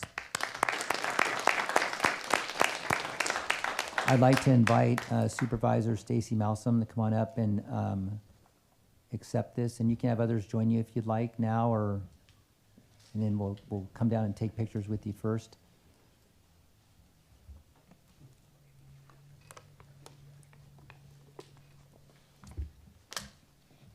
Thank you all for your service. It was great seeing you last night at the community meeting over at St. Ignatius.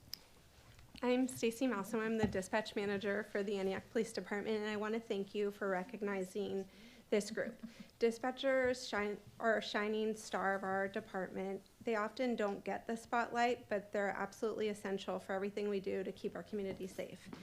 Dispatchers are often the first responders that are unseen. They're the calm voice in the middle of chaos, the steady presence when someone's experienced one in the worst moments of their lives. They take that with them home, they learn from it, and they feel for you during those times. Every call, whether it's a 911 call or a non-emergency, matters. Our dispatchers treat each call with professionalism, urgency, and compassion. They often work 16-hour shifts. They give up holidays and times with their families to be there for you and your family. To our dispatchers, thank you for your dedication, your resilience, and your commitment to service. We're incredibly proud of you. To the City Council and the Mayor and the City Manager, thank you for taking the time to recognize the work and for your support of public safety.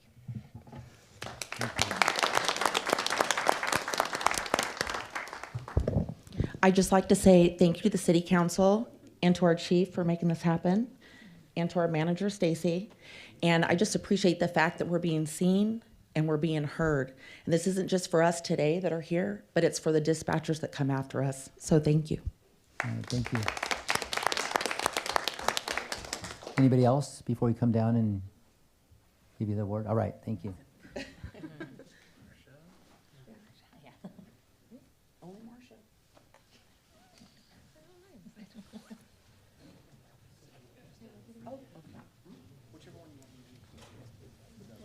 Oh, taking a picture.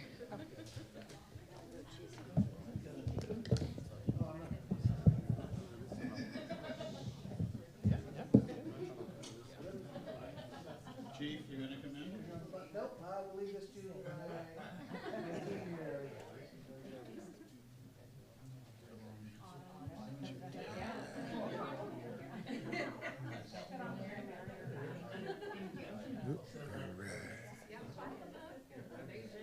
Oh, look at you guys.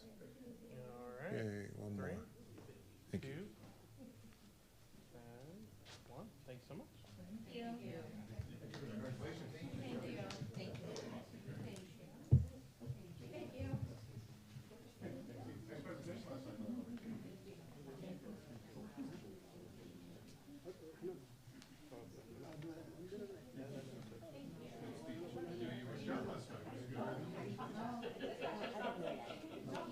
Excuse me. Can you take my other photo also? Sure. Go ahead. I think it's individual. Yes. I think it's individual.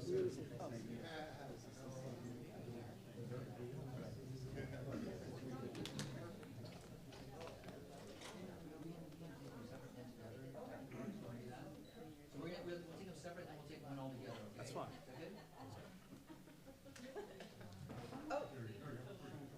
Oh, we did. Yeah. Okay. 3, 2. Thank you. Do one more.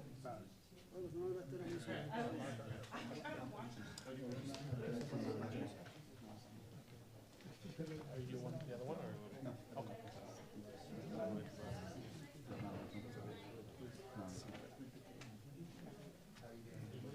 Please. Yes, sir. You're the photographer.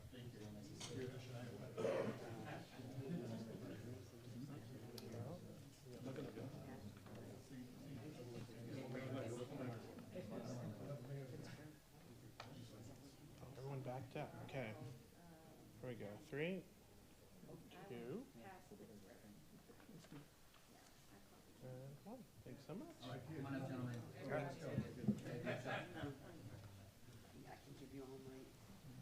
This one for me also, Dan. I will do my best. Take whatever you want.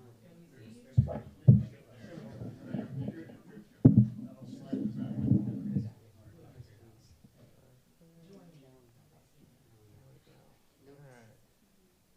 3, 2, hey, and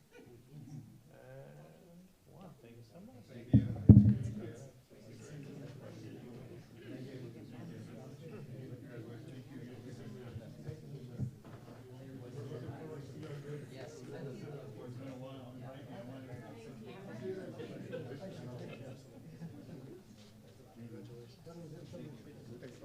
Appreciate it.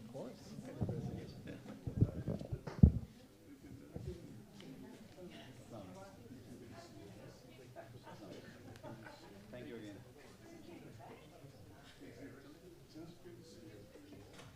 Patricia has. We have files from our group.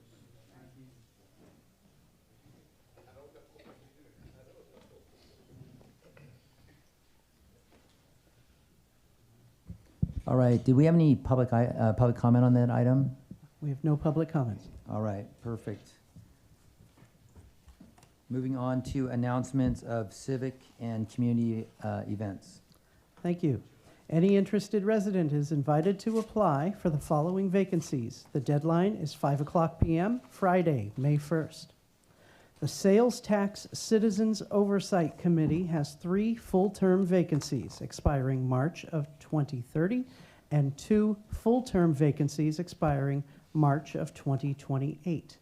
To be considered for the vacancy position, please complete an application and submit it to the city clerk's office by the deadline date of Friday, May 1st at 5:00 p.m.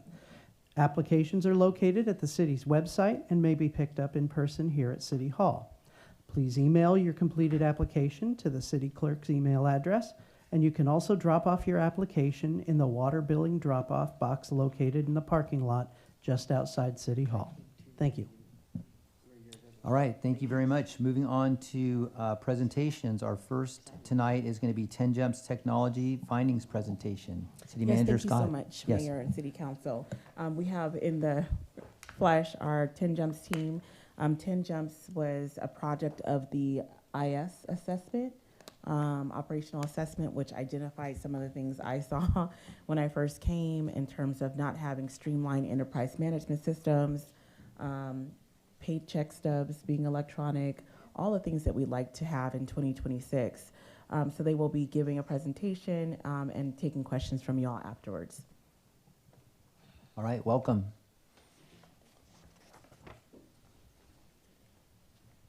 Hi, everyone. Thanks for having us here tonight. We know you have a full agenda, so we'll try to be as brief as possible.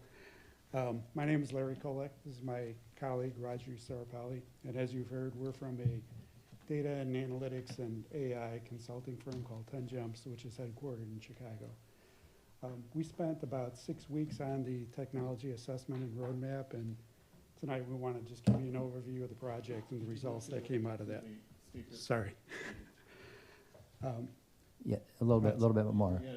Yeah. We need to hear you. There you go. Is that better? Yes. There you go. Okay, the slide that's up on the screen right now is shows the approach to the project. There was essentially 3 phases, which came out to about 2 weeks apiece. The first phase was the current state assessment, where we interviewed each of the departments, except the police department, to understand the technology in place, any gaps, any pain points that people are experiencing. We collected our findings from that, and then in the next phase, we brought all the departments together, and we did essentially a brainstorming session to understand what the desired future state would look like and what needed to be changed to make that happen.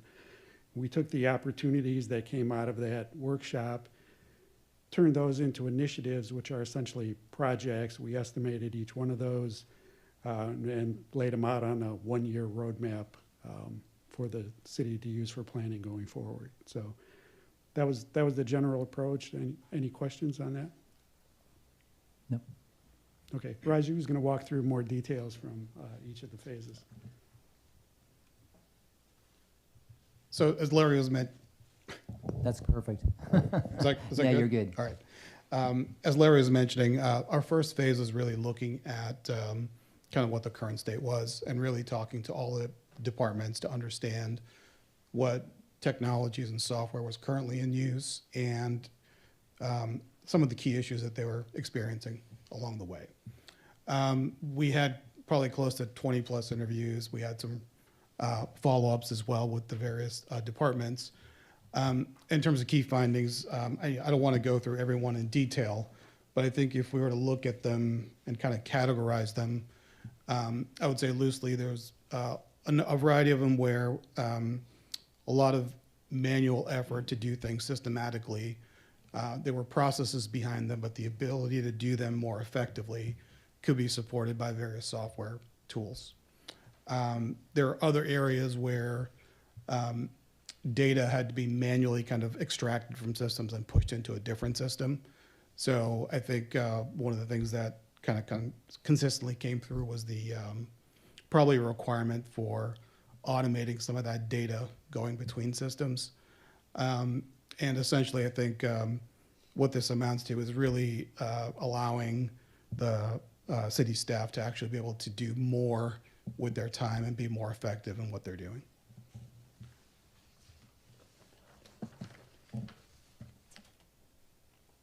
Okay, so what we identified here, loosely speaking, we kind of categorize into three areas. General recommendations, I think, were items that came up during discussion that may have been in flight or city staff thought would be good things to do. We just wanted to kind of reinforce those items as things that staff already were aware of, were proposing. We thought we should just highlight those as well.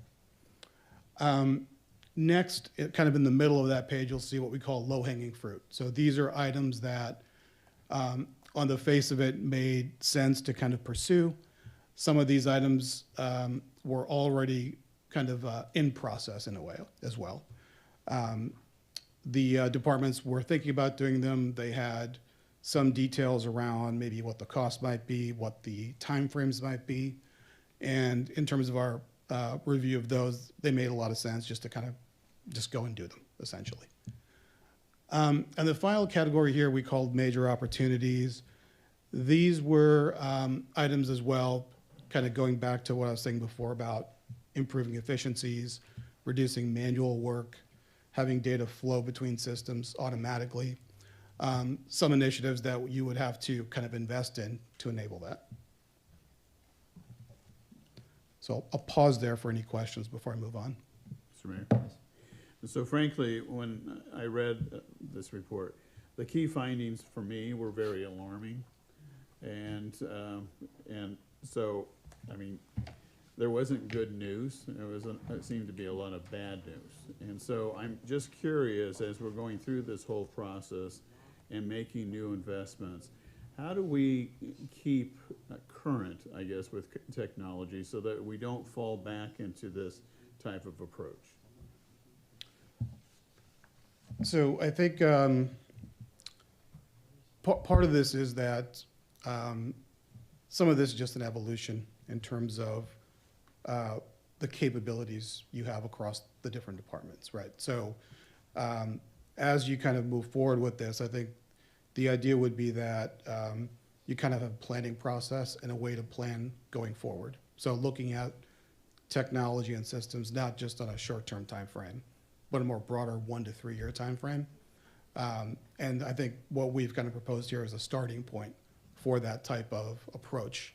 And you just need to kind of consistent focus over time to kind of reevaluate things as things progress. So you're really saying let's institutionalize this. Yes. And so who's going to oversee it? I can answer that question. So this is in conjunction with not only the operational assessment, but what came out of that is a lack of an IS master plan, which is why this was the baseline for the master plan. The master plan has been drafted by Director Helfenberger, which is the continuous improvement. So what is the life cycle of equipment, of programs? Are they integrated? Instead of buying something, there needs to be a technology request form so that we can see if any other departments across the city actually have what is requested. The inability to have integrated service delivery in IS is something that Tim Jumps pointed out and was reiterated in the operational assessment. This falls directly under the IS department and the IS director, and in their master plan is the 3 to 5 year life cycle. So is it going to manifest itself? I mean, we're going through the budgetary process. And so this will be an item that we address each and every year? Yes, I believe the technology requests that come up each year would be requested in the budget and why they're needed. And so I assume, part of the rationale is to simplify And not to have this myriad of Yes. technology, Yes. but to become, and how does AI work in this? Out of curiosity, or does it? It doesn't. Okay. So you're safe. There's no, That's, nobody's going to lose jobs. That's why I'm over this. asking, because it seems like every day something AI is changing, so I don't think we have enough money to do it, but anyway. Yeah. I think Bessie beat me to the point I was going to add on to what Raji was saying, was that this really isn't just about the technology itself and how to keep that up to date. There's a lot of processes and communication that goes on, as well as, updating the technology. So that'll all, eventually be in place as well when you get down the road. So I worked in county government for over 30 years, and once you learn a process, frankly, employees are very resistant sometimes to change. Oh, yeah. They know the system, they like the system, they're experts of the system, and you guys come along and want to change all that. And so how do you bring our employees forward to embrace, not to fight it? Actually, that's an interesting question. And I think we found almost the inverse of that. People were saying that we need a process in place to handle this type of situation. It's too ad hoc, or it's too disjointed, and people were really on board with getting that in place. Okay. And I'll add to that in terms of individual departments or divisions that were resistant and are resistant currently.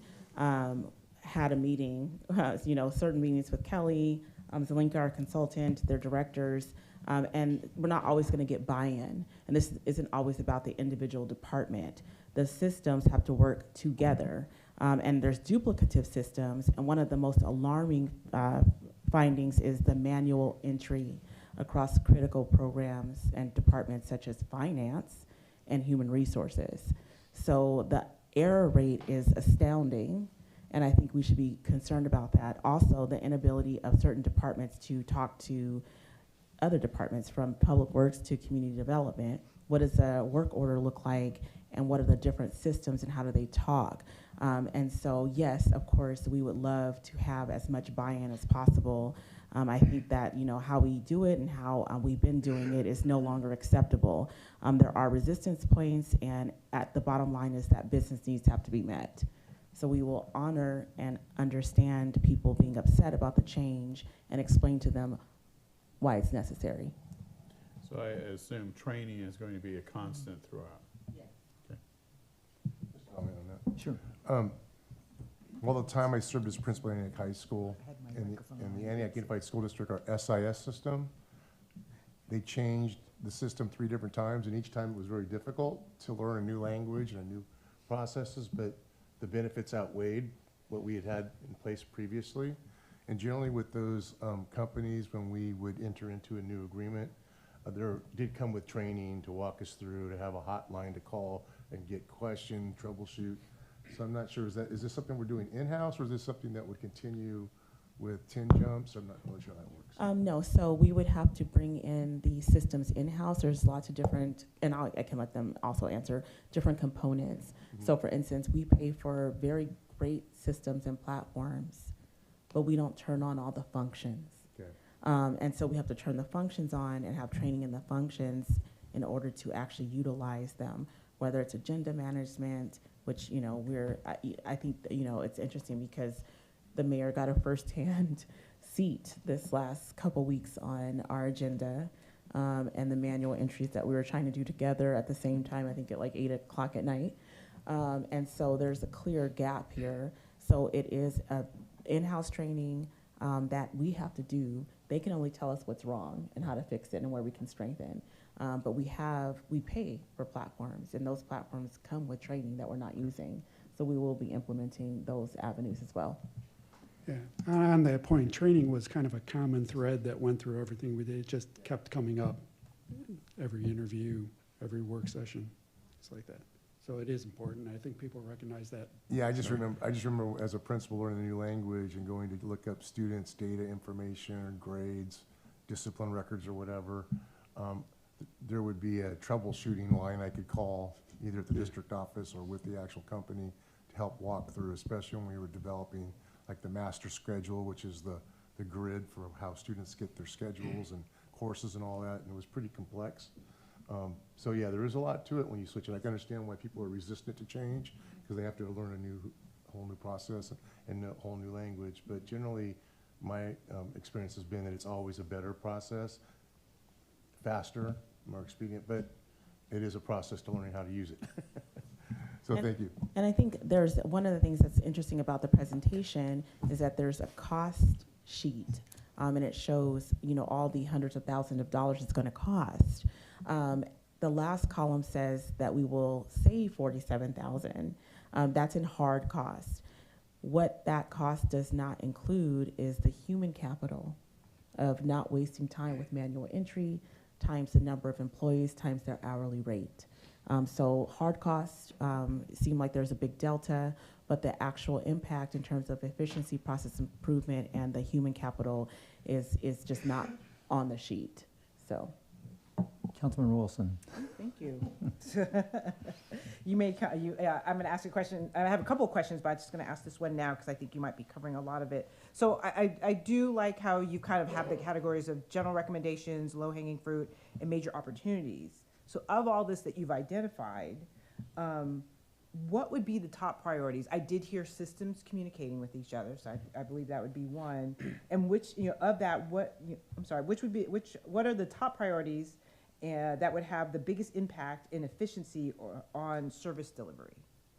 So like I said, I've already heard communication of systems. I feel of this list, there's probably others, but what would you guys identify as the top priorities? Can we speak to that when we get to the roadmap? Okay, thank you. All right, you guys ready to keep going? Yeah. All right, I know you made it through 2 of your 90 Okay, pages, so I think we're well on our way. So much for being brief. All right, yeah. All right. So what we have here is the various initiatives that we've proposed, laid out clearly on a 1-year time frame here. The best way to think about this, and this is also on the following slide, is think about it as a planning tool. And as priorities change, this can be, items can be moved around. What we tried to do here is to put forward what we thought were the highest priority items kind of per department, and also take into account resourcing. If we're asking the same people to be facilitating multiple projects, we just can't overlap them and not allow them to do their day job, basically. So to your question about priorities, I would say anything that's to the left on that timeline is probably higher priority. And then the sequencing within each department, we try to kind of balance out the resourcing requirements so that we can actually get this done.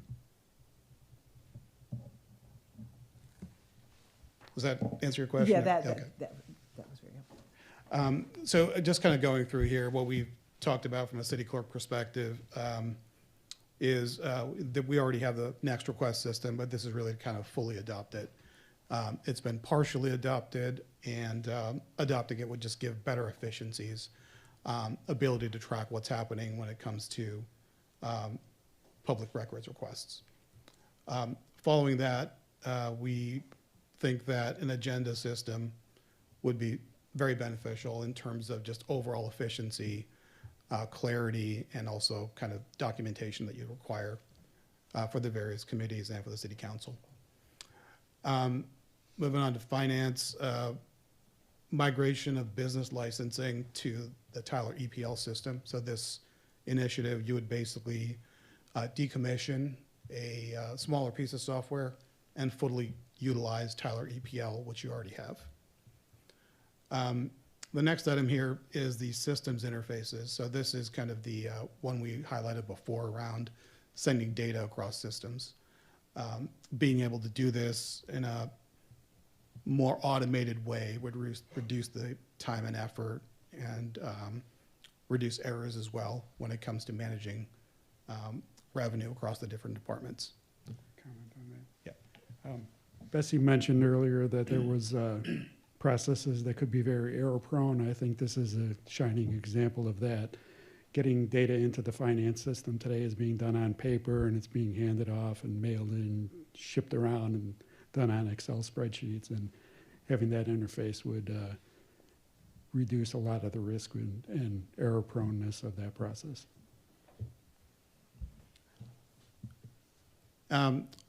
Next, on Public Works, I think some of these items are already kind of in flight, where Trimble Unity Maintain was a system that's being implemented, and we are just basically suggesting completion of that system so that you can utilize it across all the functions within Public Works, and then kind of utilize that system for any kind of cross-department requests, so you're able to track those as well. The next two items on the human resources and cross-department, again, those fall under, the first one is under reporting. Again, systematically doing that eliminates a lot of manual effort, and you can kind of consistently deliver reporting and any kind of insights without having to manually do all those things.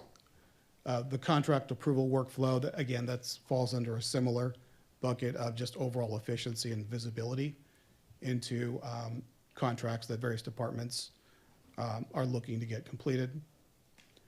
And then the last two items really pertain to policy and process around how you're bringing in new technology or new systems into the city. Just having a more formal process for that. So, you know, you're not getting software systems that already overlap, or you recognize that you have the functionality already, and maybe you can utilize something you've already paid for.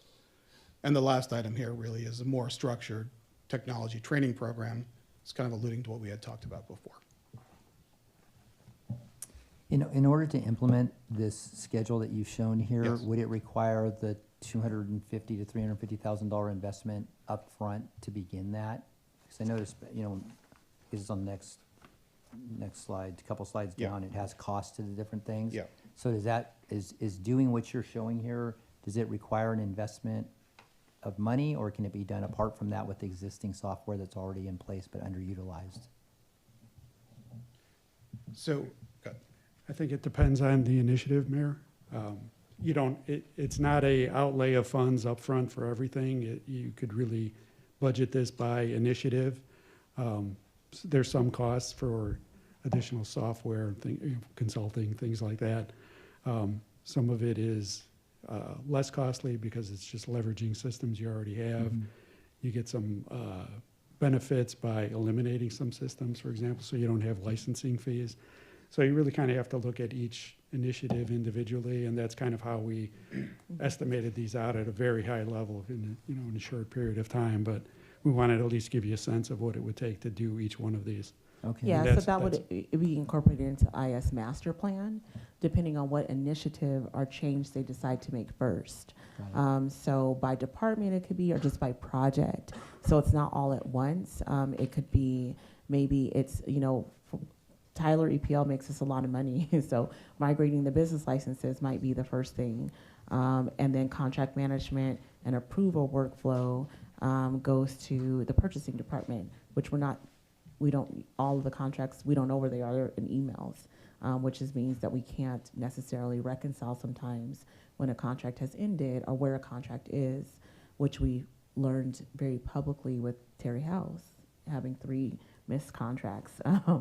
And so it just depends on what we want to do and how it fits into the IS master plan. So the master plan is coming before us when?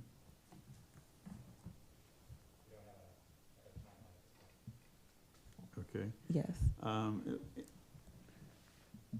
The reason why I'm raising it, because it's a budgetary issue. You know, so hopefully we will have it sooner rather than later. Right, and we meet with Director Helfenberger at 9 o'clock tomorrow morning to talk about next steps, so we'll come back. So the council has spent kind of a considerable time with code enforcement, and I always get it wrong, the C-Fix. C-Click Fix. Yeah. And so that goes on, you know, the complaint comes in, and then it gets sent to the police department or the public works department. So I'm looking at this, and I didn't really see anything on that specifically. Is there a reason for that? Yeah, that's a different system. That platform isn't necessarily in the IS infrastructure. It is very critical and overlapping. So like the Tyler EPL, and that's why our GIS manager is here, for this presentation, because there is overlap with some of the department initiatives that will come out of this. It's inlaid in the interfaces, GIS. So how does that, how do we get there? I think it depends on what we want to do first. What we want to migrate in terms of, I believe it's Public Works, and I can also ask, and Finance. That's why he's Is here. it finance and HR together, or just finance? Just Finance and Public Works. What about the clerk's office? The clerk's office is different Okay, different than, okay. 'Cause I than the saw- GIS, than C-Click. No, yeah, I understand that. Yes, Yeah, but I understand. think there would be our first. Okay. I think we should turn on, agenda management software. Okay. So, Also, just a quick comment, there's a lot more detail behind this. This is a very high-level yeah. overview, so we speak to specific systems within a lot of those My only details. question was similar to Mayor Pro Tem Freitas. In programs, the RIMS program, is that part of this, or is that separate with the police department? When I was talking to dispatchers yesterday at the Neighborhood Watch, that was one thing that we discussed was the RIMS program and how it communicates. yeah. And I'm not really sure, does that fit into this? It or- doesn't, it's funny, the mayor and I were talking about that. APD is separate from this assessment because it's such a standalone and huge, different Okay, program. This is the integration here at City Hall. got it. Okay, I just wanted to clarify that. One more question. I noticed that, I think I noticed that Parks and Recreation is not included in this. Is that true? Were they part of this? They were part of the assessment. They Yes. were? Yes. Okay, so but they didn't show up on any of the lists here, so are they good to go then? Yeah, we feel like there was nothing critical that they raised as being a pain point. I think it was more so between, I think the interface with the finance team when it came to revenue. Right. And managing that information, that was kind of the critical thing. And there Okay. was another overlay between making sure that the departments talk to each other for CIP. Yes. So that was, Public Works is huge, and making sure that there's a workflow where there's information back and forth is actually in there, and that has to do with Parks and Rec. Okay. I think that's it. We didn't want to go through each of the initiatives. Sure, There's no, a lot that's- of information there. That's perfect. Any other questions from council on? No, thank you. Thank you for this. I mean, technology is going to be big. I know we didn't talk about AI, but it's coming, and we really have to think about responsible AI and responsible technology. But thank you for this to help us get our systems at least speaking to each other and helping us be more efficient. So thank you for that. Thank you very much. So is your work done for this portion of the project, or is there more that you're doing, or what? No, we're complete at this Okay, point. so you're just Yeah. giving us a report on this. So thank you very much. It's helpful. All right. All right, Thanks. appreciate it. Do we have any public comment on this item? Yes, Sean Connolly.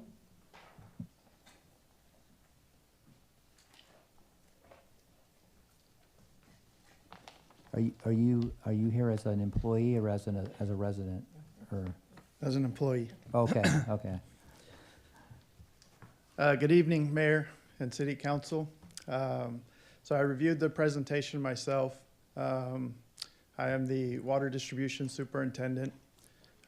We have a strong connection with a couple of the platforms that were presented before you tonight. And I had some strong concerns that I wanted to express publicly. So I'd like to express the concerns regarding the portions of the presentation, specifically relating to the implementation and the comparison of Unity Maintain, formerly known as CityWorks, and Mobile MMS. So the recommendation is to phase out Mobile MMS and strictly use Unity Maintain. I feel very passionate and very disappointed in the recommendation with that. We've been working with CityWorks, Unity Maintain since 2021. We've invested a significant amount of money in trying to get this software up and working for us. And here we are 5-6 years later, and we have a very bare bones platform. It's very disappointing. I use both of them. I'm the only one that uses mobile MMS within Public Works. I feel like I've made a really good effort to try to see the success of CityWorks or Unity Maintain, and again, the amount of time, effort, and energy we've invested,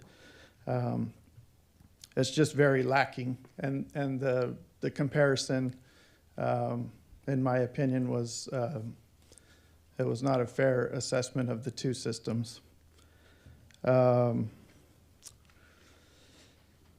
So given the limited progress over the past several years and the lack of meaningful support that we've received, I have low confidence that we're going to have a successful program with Unity Maintain, and I would like for it to be considered to reevaluate where we're going and what direction we're going with this. And in closing, the comparison that was presented appears to rely on assumptions. There was a comparison done that stated several things that mobile MMS was unable to do, or it was unclear, and I thought that was an unfair assessment of what the two systems, how they compare to each other. So, so with that, I'll, yeah, that's all I got to say on this. So thank you guys for your time. All right, thank you. Any other public comment? Yes, Mr. Becker?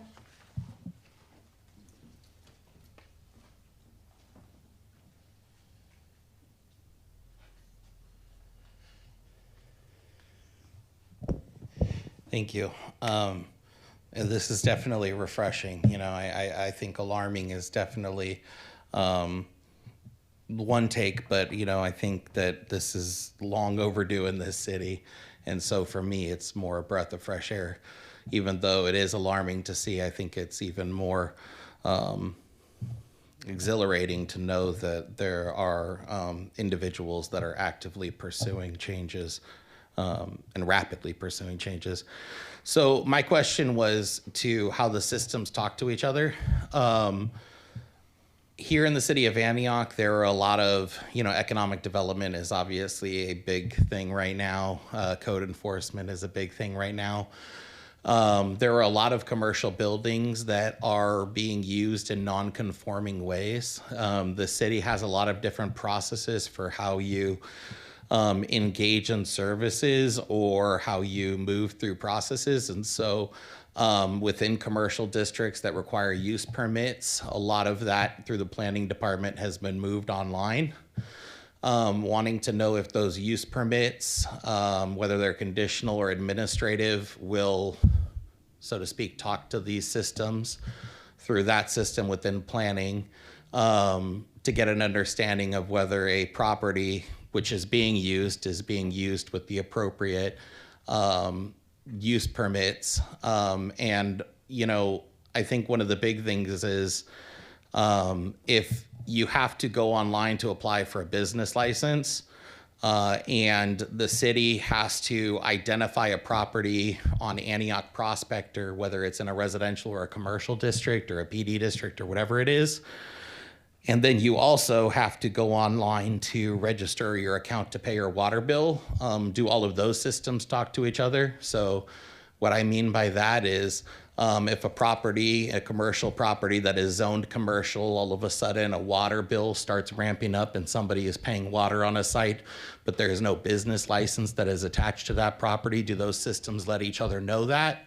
And then also, does that use permit piece come into it to say whether if there is a use on it, it is a non-conforming or allowable use? And so just wondering if the platforms are there and if that's an opportunity, because, you know, I think that that's where you see a lot of the independent silos that were built up. And so I think that that would definitely streamline some of these commercial zones and some of those non-conforming uses. Thank you. All right.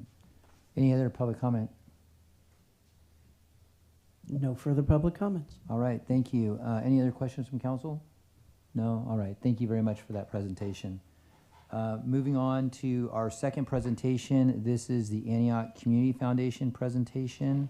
I believe Executive Director Keith Archuleta is here with us tonight, so City Manager Scott. Yes, thank you. I don't have an intro, but I like your shirt. Thank you. And I'm so glad you're here. Thank you. It's such a pleasure to be here, see familiar faces and new faces that hadn't had a chance to meet yet. To the Honorable Mayor and City Council, distinguished staff, and the wonderful people of Antioch who are either here or online, it's a blessing to be here to give an update on the Antioch Community Foundation. I have some slides to kind of go through. We'll be pretty quick with it, and then there'll be some time if you have some questions. Next slide. Do I do the clicker? So I'm telling you next slide and it's not moving. I thought someone else was doing it. All right. So there's a lot of words up there, but I just wanted to make sure that for the record you had this background information. Give you a little bit of history first and a little bit of about our mission. The Antioch Community Foundation is a 501c3 organization created in 2014, and it was created through a 10-year commitment at that time by NRG Antioch, now Clearway Energy. In 2018, Antioch Community Foundation contracted with Keith Archuleta, that's me. I'm president and CEO of Emerald HBC International. I've been contracted as executive director since that period of time. I came in, and then the board asked me to come in to strengthen the processes for not only getting the grants out, but managing the grant fund and growing the grant fund. And so last year, the NRG commitment was completed. However, we've achieved the original goal shared by the City of Antioch, NRG, and Antioch Community Foundation to grow the foundation beyond that initial NRG investment over time by bringing in the support of multiple funders to serve communities in Antioch and the broader East Central Contra Costa region. And so we've grown over the last few years into a real regional foundation. We brought in other funds. We're now using the funds from our NRG investment, which we are calling the Antioch Fund. It's an endowed fund, if you want to look at it that way. So what we do is we then pool a percentage of our return on those investments each year to then give out grants, typical way that foundations function. But we've now formed two funds through the process. Let me talk about the Antioch. I'll talk a little bit more in depth about each, but the original Antioch Fund has provided smaller grants to a number of organizations over the years. We now average about $45,000 in grants to nonprofit organizations serving Antioch, and that Antioch Fund is restricted to organizations serving Antioch. They may serve the broader region, but we fund them for the portion that they do in Antioch, right? We really want to encourage Antioch-based nonprofit support and community support through that process. We're still in the process of growing that fund. That's a big priority for us because with NRG's commitment, they're no longer providing any additional dollars to the fund. And now we're going to replace some of that year-to-year investment, smaller investments that they were providing to get up to the commitment that they had. We're looking at other types of partnerships and funders to invest in the Antioch Fund. So you'll be hearing from us over the next year about some campaigning we'll be doing to bring in other local businesses, partnerships with businesses, organizations, other foundations that would like to support this pot of money that is really used as a way to invest in human capital in the city of Antioch through the Antioch Fund. The other fund is the Youth of Promise Fund, which we started a couple of years ago by bringing in through the model that I helped us create, which is a model of getting funders who will provide support for particular types of interest. It's similar to a donor advised fund, except in this case it's not a big money individual, it's a county department. Probation department is working with us, and they've helped us to provide an additional $200,000 per year in grants to local nonprofits to support Antioch and East and Central Contra Costa youth involved in or at risk of justice system involvement. And I'll show you in a second the organizations that we fund, but you'll be pleased to note, and I was pleased to look at the data, Antioch is the largest city in East Contra Costa, and Those of you who know me know that I spent a lot of time in Antioch way before I became involved with the Antioch Community Foundation in helping to build up capacity within East Contra Costa in terms of nonprofit support, really looking at the needs of the community, working in partnership with our institutions, including the city, in this part of the region. And so what's really great is that this fund now helps us to support the region, but the great majority of funds go to Antioch serving nonprofits, even from that fund. So now we've not only give the Antioch Fund for Antioch, but the Youth of Promise Fund, a great portion of that serves the Antioch community as well.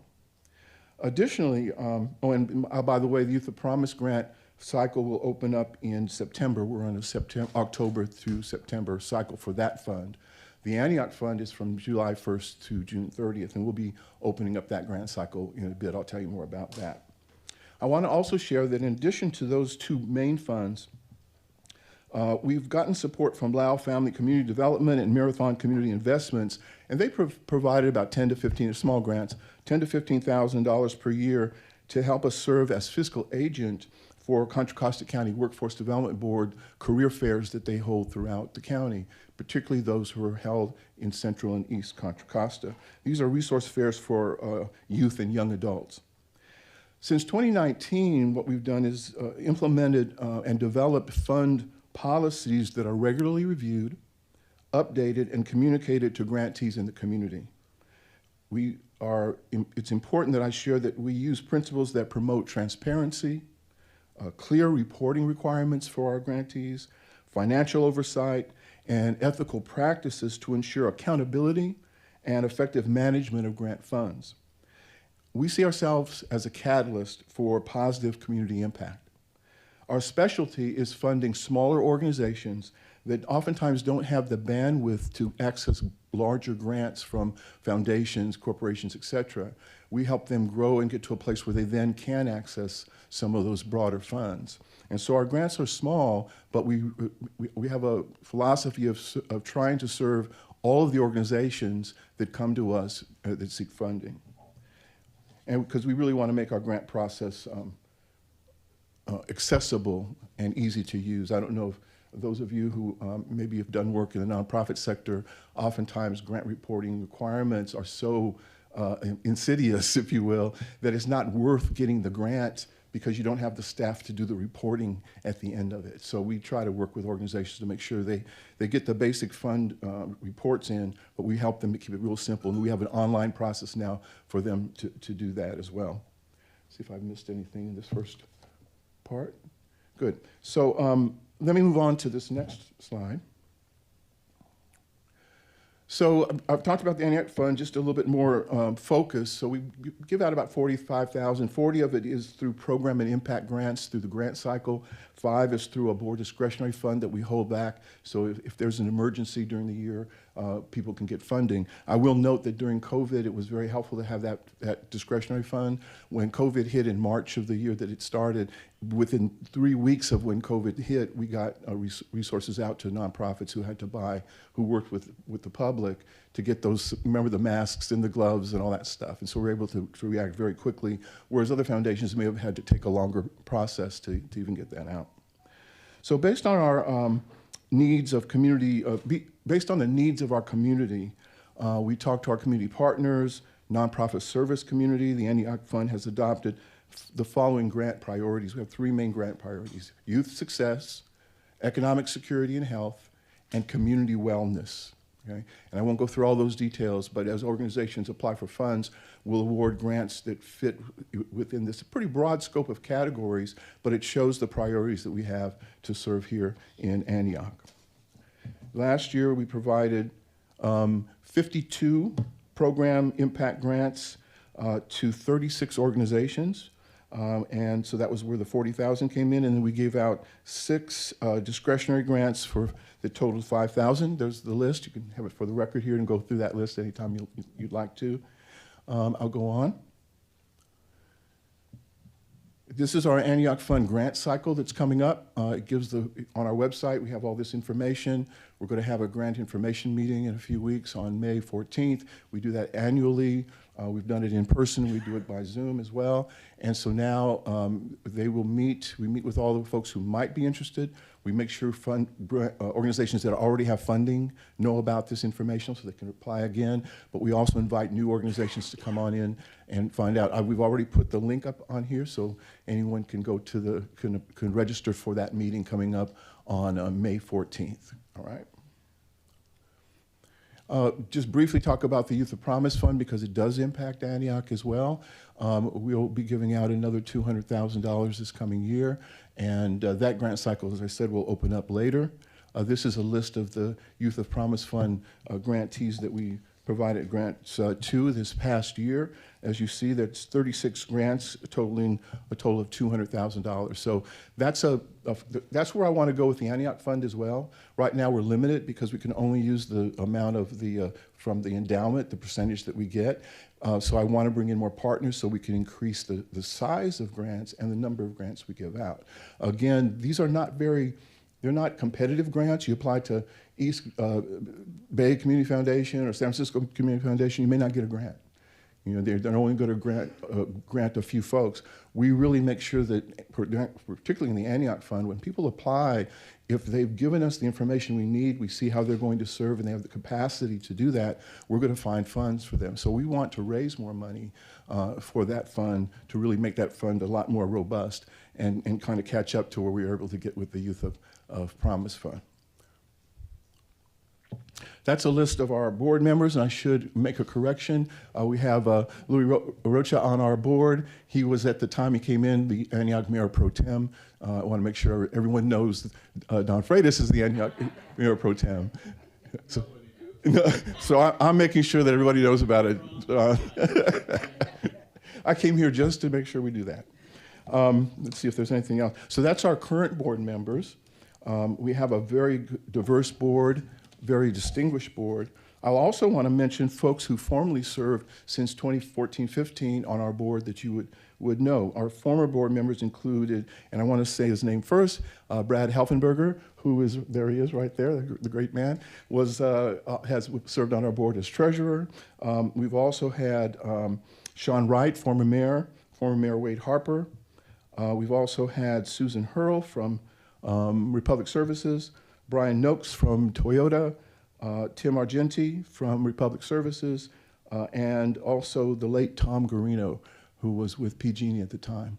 So I've been blessed to have a great board, great staff, which is me, and we're doing the best we can to really serve this community. Like I say, it's really a blessing and honor to be able to do this now at this time of my life. I've done a lot of great things, and to me, I hold the foundation as kind of a keynote for what I'm able to do now, and appreciate the opportunity to come and share this with you, and be glad to take any questions that you have. All right, thank you very much, Keith, for that. Any questions? Oh, before you start, any public comment, first of all? No public comments. All right, any questions or comments? I just wanted to, I'd asked Keith if he would be willing, because he traveled from North Carolina, if he would be able to come tonight to share information about the ACF that started 10 years ago. And I think under Keith Archuleta's leadership, he's been a good steward in managing the funds, because here we are 10 years later, and they're still able to take the investment of the money that was provided 10 years ago and be able to continue to give grants out to local nonprofit agencies that serve youth and families. Last week, it was the day of the Tri-Delta board meeting that I missed. I was at Lone Tree Event Center, where they provided grant awards, and they called them partners because we're partners in the work that's happening here in Antioch. So I know that there's been some discussion previously about the ACF, what exactly is that, and what work are they doing today. So I wanted to have an opportunity, since Keith was in town, to just share the history of ACF, where we are today, and where we hope to go moving forward. From time to time, we receive grant funds that come into the city, and You know, we have to decide what's the process to how we determine where those grants go, who gets them, and in what form, ways, you know. And I just wanted to bring ACF up as a possibility as a funder locally who already has the structure in place to be able to make many grants available to service providers in the area that serve primarily Antioch. Obviously, with probation, the Youth of Promise, it's more regional because it involves juvenile probation from Contra Costa County, from Martinez. So anyway, that's what I always wanted to ask. I want to thank you for coming out and sharing this information. And I'll turn it over to my colleagues if you have any questions about the ACF. Yes, Councilmember. Thank you through the mayor. So thank you, Keith, for coming in. You've done a lot with ACF because I remember back in the day, there wasn't really processes. People were just kind of asking for funds. And I noticed especially, and I want people to know when Keith, when you came on board, you developed processes. Yes.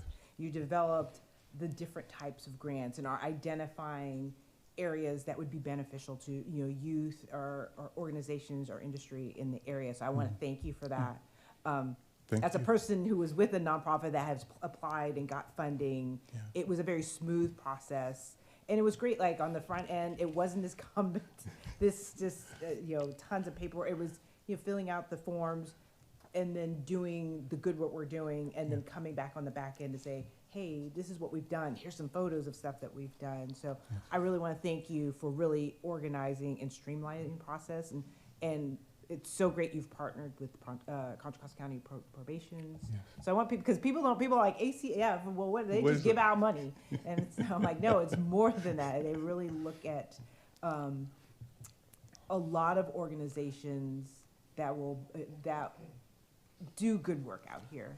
And it's not consistently the same group. It's always, I notice every time I go, I'm like, oh, there's a new group. Well, who are you? So, I want to thank you for that. I'd be remiss. I was going to do it, but go ahead. If I did thank your wife. Yes. For the work that she has done in the community. I know you guys are away, but you're still felt here. Thank you. So, thank you for continuing to work with ACF. Thank you. And I'll just say, too, that my wife Iris is still here, too, like I am virtually. She's still teaching at Los Mountains College. She's teaching a political science class online. So we're still pretty much connected, even though we're doing it digitally. Not through AI, but through through Zoom. It's a form of AI, but we won't go back down that road. But thank you for the work that you're doing. Thank you. Pro Tem. Yes, I'd like to thank former Mayor Pro Tem Rocha for bringing the presentation to us. And really, when you have one part of the Archuleta family, you have the other part. You always get 2 for 1, I'm telling you. And I think it is important for the community to understand that there are philanthropic, givers, and they play the roles that they play in this community, even though the grant seems somewhat small, they are significant. And they are exponentially impacting in a very positive way so many of the functions in our community. So you've stayed with it, and I know it is a partnership, and we love you both. And, it's like, you may be in North Carolina, whatever possessed you, I don't know.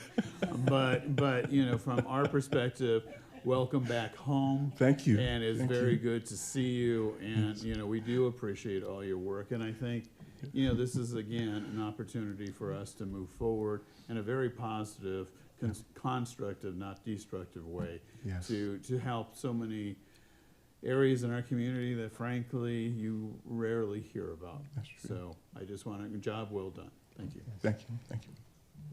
North Carolina? You came back just for this meeting? I came back partly for this meeting. Okay. Shahad contacted me on behalf of the council, and I said, well, let's figure out which meeting would work. And I also know I'm going to need to come out because I'm now coming out at least once a year to host the reception we do for all of our grant the groups that we fund.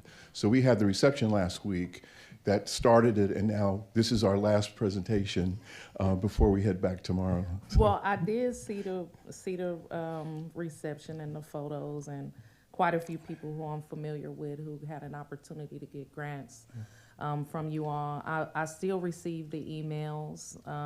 I've been following this process since moving to Antioch. Jim Becker is here in the audience. He is my Richmond Community Foundation representative, so I know the benefit of community foundations, and sometimes they can even extend beyond just grant support, like leadership development support for, you know, leaders of color who are leading small nonprofits and need to figure out how to like tap in to gain more equity. And so I appreciate just all of the work you all are doing. I'm also happy about the relationship with the probation department, being able to access some of those JJCPA dollars in order to fund organizations to help our young people stay out of the grasp of the criminal legal system. Most people don't even know that the JJCPA dollars are available. They don't know that they can access them to serve our community, especially with Antioch having the highest number of youth currently in our juvenile hall. And so really just appreciate all of that work. And I will let you know that some of the larger foundations have decided to do away with written reporting.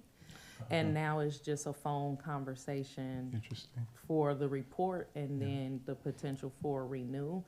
So just thinking of, you know, thinking about that, I'm thinking because it does take a lot of work to get $15,000. But then the reporting is gonna cost you double on top of that, especially if it's a government grant. So just something to consider. No, I appreciate that. To make it a little bit easier for folks. But thank you for everything. And it was good to see you. Can I just say too that with Mr. Becker, we've partnered since I came onto the foundation, and we actually partnered before because we worked with him on some things that helped Richmond Community Foundation grow. And it's been a great partnership because, especially like around mobility labs and some other things that we definitely been supporting and wanting to see happen, just as our family want to see that happening in Antioch. It's great that Richmond Community Foundation is doing stuff that we can then partner with to kind of enhance or leverage some funds to get to groups that are here in Antioch doing work that the Richmond Community Foundation is supporting. So it's a great family set of relationships we've created through this process. Thanks. Yeah, and Keith, one of the things that I think is really nice about this is, you know, we were over at the Roots and Rights gathering last week, and the coach of the dance team, her name's Raj, she was talking about needing some funds to help get uniforms and things like that. And so even something small, we're able to point them towards this foundation and give her information. Councilmember Rocha was there and, you know, told her about how she could sign up, and the timing with May 14th being the opening of your application, looks like it closes June the 11th. So the timing is perfect for you to be here and talk about this publicly. So thank you so much. Good, very good. And thank you for bringing your lovely wife along with you. It's always great to see Iris. So yeah. All right. Well, thank you again very much. Thank you. Great to see everyone. Safe travels. Blessings to you. Thank you. All right, moving on to council committee reports and communications. Start with Councilmember Rocha. No report for me. All right, Councilmember Torres Walker. Again, just want to reiterate the joy it was to have my Mayor Pro Tem and myself visit Cocoa Farms. We did not purchase any products. And we will be identifying, I think about, in my count, is 4 different dispensaries, all within steps of each other, to hopefully have a one-day round where we could visit all the businesses that are near each other and understand also what they do. It was also interesting, like the fact that we got to ask questions and found out that Cocoa Farms alone employs 30 residents, 30 employees, and they all identify as either residents of Brentwood, Pittsburgh, but the majority of the residents are from Antioch. And so just wanted to lift up that they are also providing the jobs. And so when we talk about industry and business, we should also be talking about jobs. And it was great to hear how many Antioch residents are actually employed in these facilities. So I'm looking forward to hearing more. May 28th, myself, because I've gotten the emails, I'm sure Mayor Pro Tem has gotten the emails about downtown. And so May 28th at 10 a.m. here in the council chambers, we will be having a conversation about the downtown specific plan and kicking off a series of conversations around downtown and what we can do to revitalize while, you know, modernizing and preserving historical charm. So if you're interested in something like that, it'll be May 28th, 10 a.m. here in council chambers.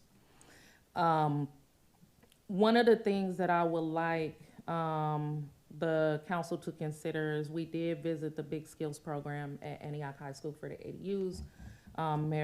Mayor Pro Tem Rocha, Pro Tem Freitas, I just give up. I just give Mayor up. Pro Tem Freitas mentioned it earlier.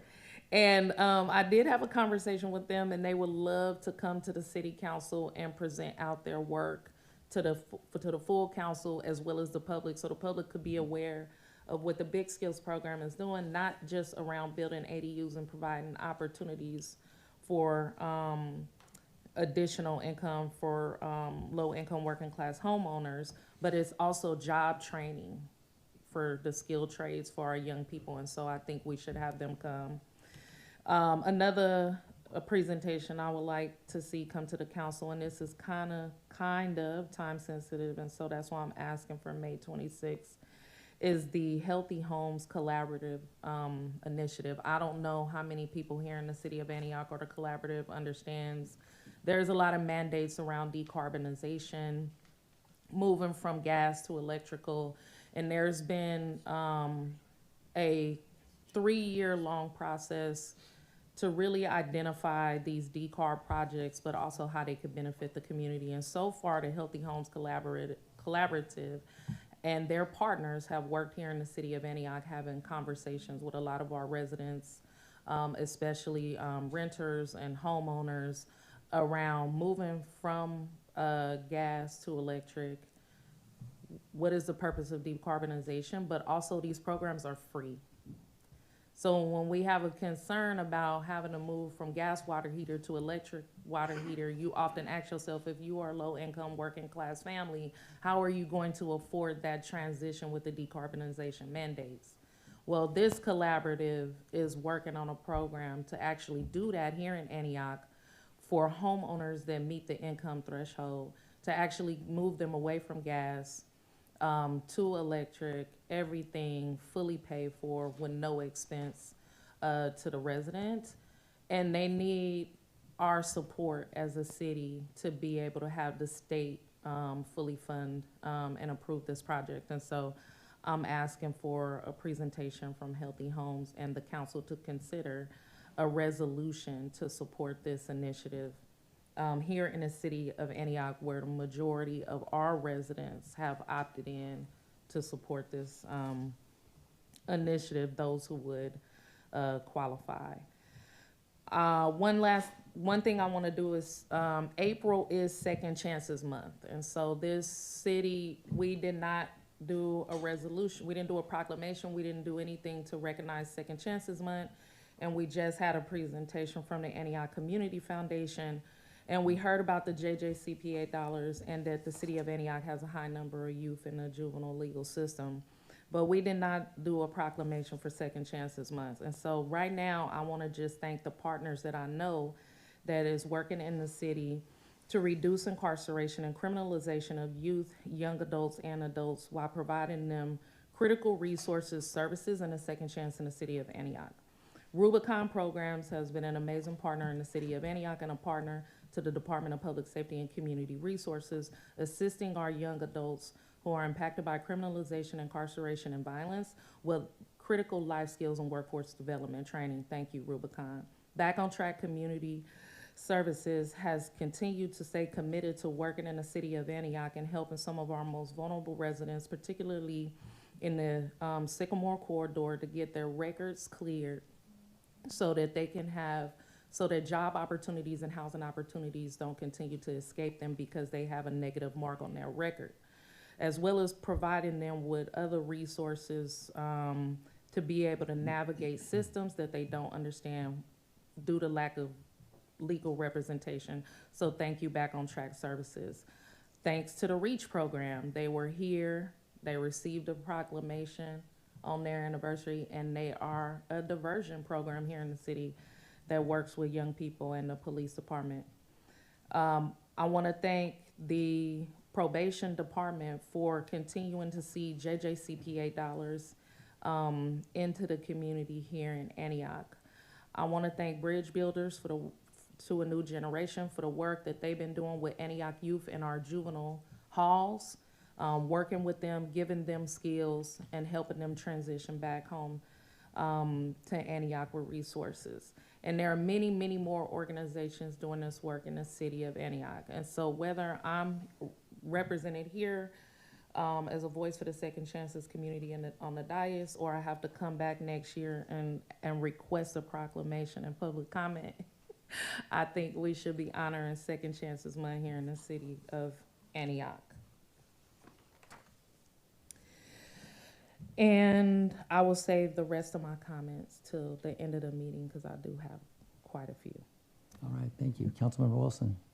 Yes, thank you, Mayor. So last week, Delta Diablo met. You know, as everybody knows, Delta Diablo is responsible for treating our wastewater and protecting our local waterways. And right now, we're focused on three major priorities.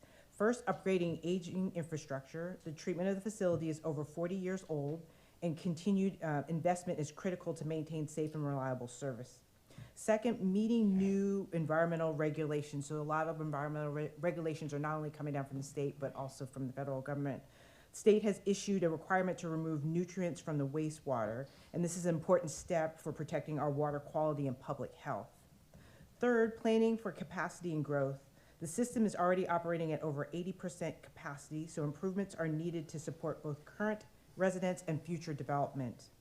Delta Diablo is also continuing its street sweeping program, which we participate in, which plays a key role in preventing pollution from entering our waterways, keeping storm drains clear, and improving neighborhood cleanliness and safety.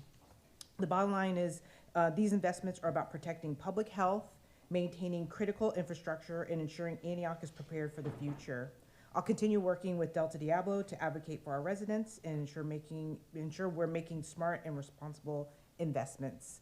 So that's what's going on with Delta Diablo. I didn't hear Councilmember Rocha announce this, but next week on May 7th, Tri-Delta is having their annual Shredded event. It's going to be from 9 a.m. to 12 noon at 4300 Main Street in Oakley. So if you have anything that you need shredded, please come and get your stuff shredded. Again, it's going to be at 4300 Main Street in Oakley. Thank you. All right, thank you. Mayor Pro Tem.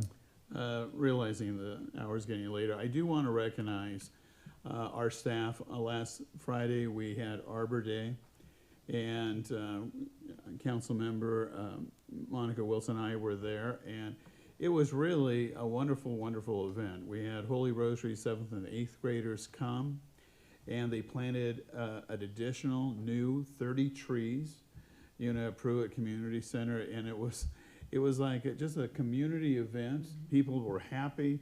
They were working very hard, and they were very effective. And really, the Public Works Department did an outstanding job of being the host for these two classes. And in some respects, it's unfortunate that the community doesn't get to see some of these community events because they really are very, very impactful. And I just truly want to thank the Public Works Department. They did just an extraordinary job, as well as Shahad Wright. He also gave me a tour of some of the work that's being done at the Pruitt Water Park, and I would strongly suggest to the council members to actually contact him and do this tour. It was very informative, and there is a lot of work taking place there. The other, as I mentioned earlier, I did finally had the time to go on a tour with Code Enforcement, and Code Enforcement Officer Amanda, is it Langford, I believe, and again, it was an eye-opener. We think that we see a lot in Antioch. Well, there's a lot that we don't see, and they do an incredible job, and even with some of the problems, it is a little mind-boggling to see what is happening and some of the issues that they have to deal with. There are other issues with Tri-Delta, but I'll wait and bring those up later on. But there are challenges that are happening in transportation, and they will be very impactful in eastern Contra Costa County. And one of the presentations that made that we don't really think about are when a crisis happens, the role of transportation. But I think last week, if I remember, where we had a gas leak here at City Hall, Tri-Delta extended one of their buses to pick up employees and move them to a safe distance. Oftentimes we think of police and fire, which is appropriate, but also transportation, public transportation, can and does play a very important role. So I just thought, again, they did a great job. Thank you. All right, thank you. None of my committees met last week or in the last couple of weeks. I just wanted to quickly mention the meeting that I went to last night. Councilmember Rocha was at it as well. It was the District 2 community meeting. We have one of those per quarter. District 1 was done last quarter. We have District 2, and 3 and 4 will be coming up. There was about 50 people in attendance out at St. Ignatius Church, and it was really a positive event. The dispatchers actually made a presentation. We got to hear an actual 911 call and how they handle that, which was very informative. And then just all the questions that people ask regarding traffic and speeding and tinted windows, you name it, sideshows. And so what impressed me is the fact that the police department was so transparent and open and available to answer questions, give phone numbers. The VIPS coordinator, Hans Ho, was up there talking about the programs they have as far as vacation programs. And so there's just a lot of really great resources that PD makes available to the community. And then just the engagement. Chief Vihil, I just want to thank you. You know, you stand in the back and don't make a big deal out of yourself, but you're doing a great job leading that department to not just talk about community engagement, but really being out there and doing it. And so I received a lot of compliments from just folks after the meeting saying that they really appreciated, they didn't always get the answer they wanted, but they really appreciated having so many folks, command staff, officers from the police department there to provide quality information and talk about I think it's a blue envelope program that you guys are rolling out, which is super cool. And so I think of the fact, I think two things came out. One was that we're adding another, another patrol officer for traffic out on the street, a third one, and then also this blue envelope program. And when you're short-staffed, the last thing you're usually doing is adding programs, but this blue envelope program is for folks that have maybe autism or some sort of an unobservable disability, and so they can hand this envelope to the officer when they come to the window in order for the officer to be able to know to maybe treat the situation a little bit differently. And so just the fact that you're still rolling out programs like that, I think we're only the second agency in 5 or 6, maybe the Bay Area, that are doing that. So I just want to thank you for still continuing to do positive programs that positively impact our community. So, yes. Just on what you just stated, it was nice to see Antioch High School, their media technology academy did the video. and Kent McCutcheon was there, and he was sharing the actual blue envelope video that was produced by the Antioch High School students. It looked very professional. It was really nice, showing how it works, showing an officer walking up and checking with the blue envelope and understanding that process. And then also I just wanted to share, I did speak to the teacher from VITA, and they are going to come on May 12th to share what they're doing at Antioch High School, to your comment earlier. So they will be here on the 12th to do a short presentation. I think it'll be great for the community to see what our students, what our youth are doing. A lot of times youth get sold short, but we have a lot of young people doing great things, and it's always nice to recognize them for a job well done. And they did a great job on that video. And I guess they only had a couple days to do it, right? You gave them like a Friday deadline, and so they had to hustle. So thank you, Chief. Yes. Yeah. So Alan Payton reached out to me and somewhat admonished some of us, both elected as well as appointed. We use a lot of acronyms in government, and the request, because a lot of the community does not know what they stand for. Like, we just use VIPS, volunteers in police services.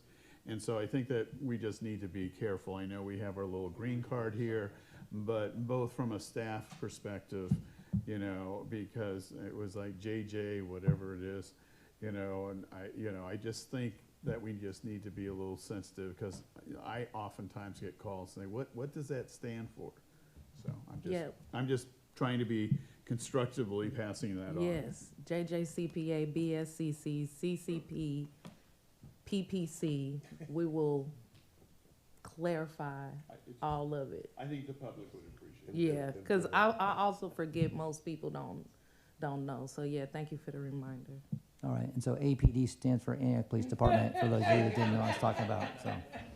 All right, I think so, the world know what Antioch Police Department is. MTP all right. stands for Mayor Pro Tem, but I just. Okay.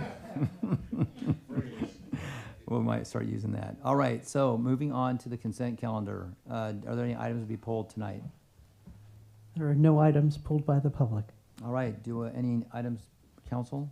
Seeing none, do I have a motion to adopt the consent calendar? Move to approve. A motion for Councilmember Rocha. Second. Second from Councilmember Wilson. Please cast your votes.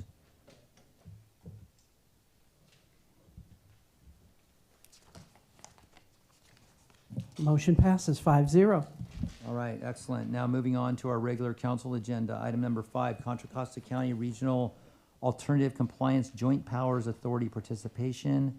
Approval of joint powers agreement, appointment of a board member and alternate, authorizing the joint powers authority to establish one or more community facilities districts, and approving a joint community facilities agreement. City Manager Scott. Yes, Director Bunting will take it away. Mayor, City Council, before I get started, I just have to make a comment. A week or so ago, I was lucky enough to participate in some mock interviews at Antioch High School for one of their core classes or their core groups over there.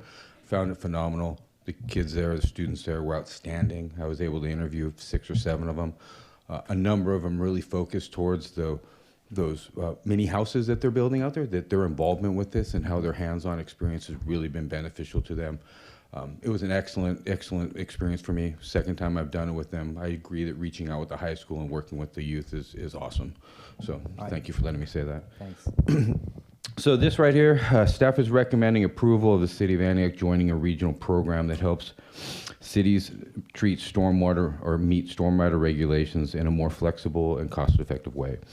Normally, new developments must treat stormwater on site, but that can be difficult or impractical for smaller constrained properties.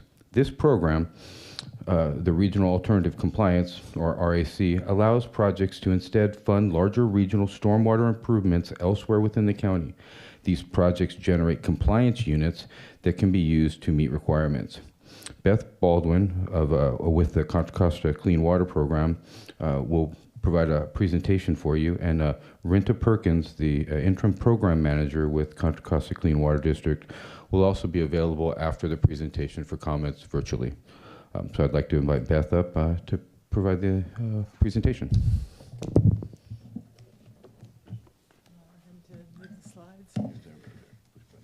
Okay. Can everyone hear me okay? Yes. Okay. Okay, where'd the presentation go? Oh, went too fast. Okay, good evening, Mayor and council members, Antioch staff, and members of the public. My name is Beth Baldwin. I'm a senior watershed planner with Contra Costa Clean Water Program. Thank you for inviting me to present on the Contra Costa County Regional Alternative Compliance Program, or the RAC for short. The Clean Water Program is a consortium of 19 cities and towns, unincorporated county, and the Flood Control District. Established in 1993, the program's primary objective is to coordinate and implement countywide and regional activities as required by our municipal stormwater permit, or what we call the MRP. Our member agencies must comply with the MRP issued by the San Francisco Bay Regional Water Quality Control Board. The permit contains significant requirements for installing low-impact development infrastructure, referred to in this presentation as Green Stormwater Infrastructure, or GSI.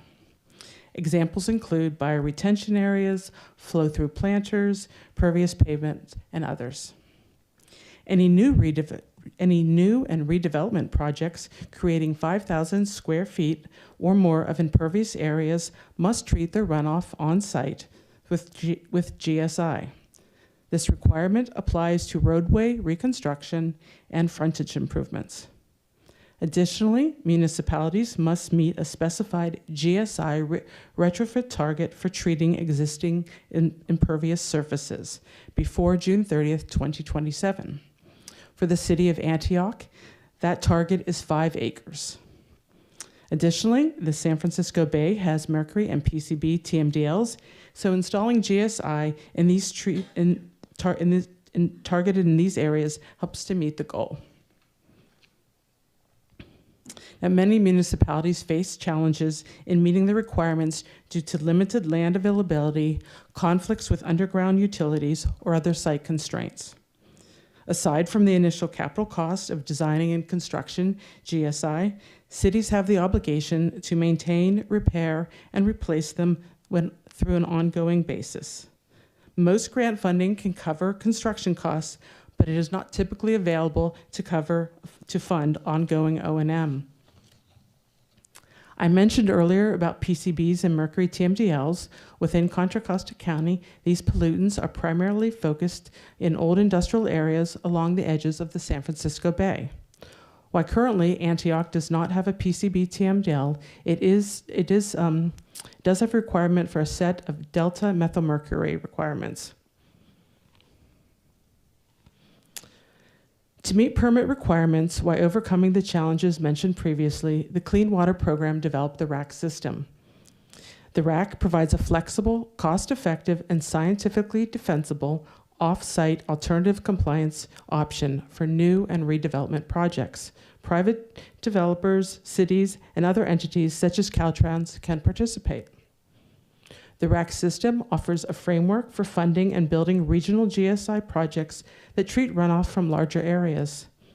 These projects are typically more cost-effective to construct per treated acreage and can be strategically located, such as in areas of old industrial, to address PCBs or mercury. Beyond water quality benefits, they can revitalize communities by transforming underused spaces into functional GSI.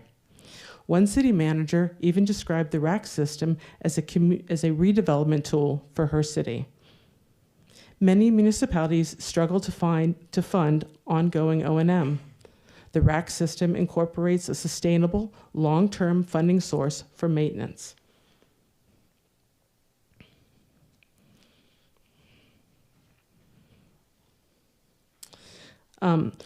First of all, I'd like to acknowledge the US EPA Region 9 San Francisco Bay office that funded the development and implementation of the RAC system through its grants. The system was made possible due to a provision contained within our stormwater permit allowing an alternative compliance option, and this became the legal basis. The development of the RAC underwent technical, legal, and regulatory reviews with contributions from numerous agency partners and stakeholders, as shown on the slide. I just want to note that the San Francisco Regional Water Board staff has endorsed this concept and recognized that the RAC system meets our stormwater permit requirements.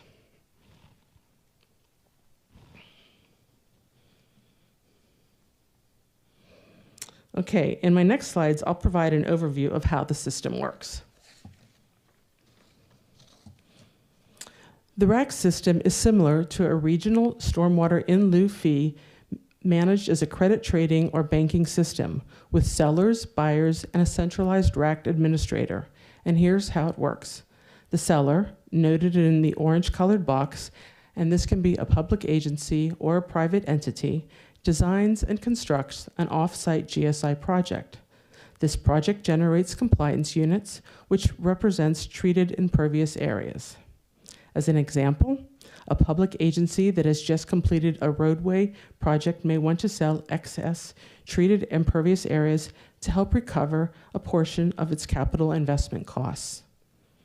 Instead of constructing the GSI on site, the buyer, noted in blue-colored boxes, and this also can be a public agency or private developer, pays a one-time upfront cost to the seller to purchase these compliance units. This covers the capital cost of constructing the project. Additionally, buyers are required to pay the O&M costs of the GSI facilities they benefit from. The RAC administrator, noted in the green colored boxes, certifies the transactions of compliance units, collects payments from buyers, ensures that O&M activities are carried out, and is responsible for annual reporting. In this scenario, the administrator role is assumed by the Joint Powers Authority, which I will explain in the next slide. The Community Facilities District, CFD, is noted in the gray box. This is found to be the appropriate mechanism to collect and manage long-term O&M costs in a reliable and sustainable manner.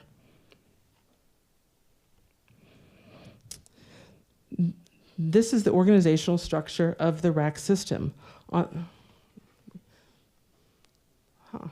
think this is the wrong PowerPoint. Okay, I'll start with here. That's the right slide. Some of the slides are different. So this is the RAC, JPA, and CFD structure. This is the organizational structure of the RAC system. On the left is a Joint Powers Authority. Currently, 16 out of 21 Clean Water Program member agencies have expressed their interest in joining the JPA. In this setup, the JPA serves two primary functions. First, it acts as the RAC administrator, overseeing transactions and payments, certification of compliance units, and ensuring that projects are maintained and preparing the annual report. The second function is to form and administer a CFD to manage the ongoing maintenance and operational costs. Under this arrangement, the participating JPA members can buy or sell compliance units through the RAC system for their CIP projects and for private developers, nonprofits, or other entities within their jurisdiction. Now I'm going to expand a little bit more about the implementation.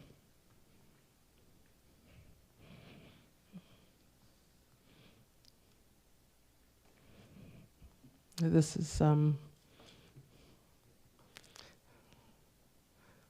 okay.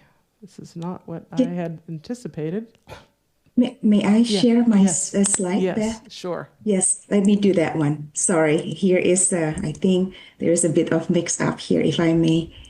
Okay, go ahead, Beth. This is the slide on the JPA. So we want to get to the implementation with the... Yeah. Yes, this is Renta Perkins. Yes, sorry.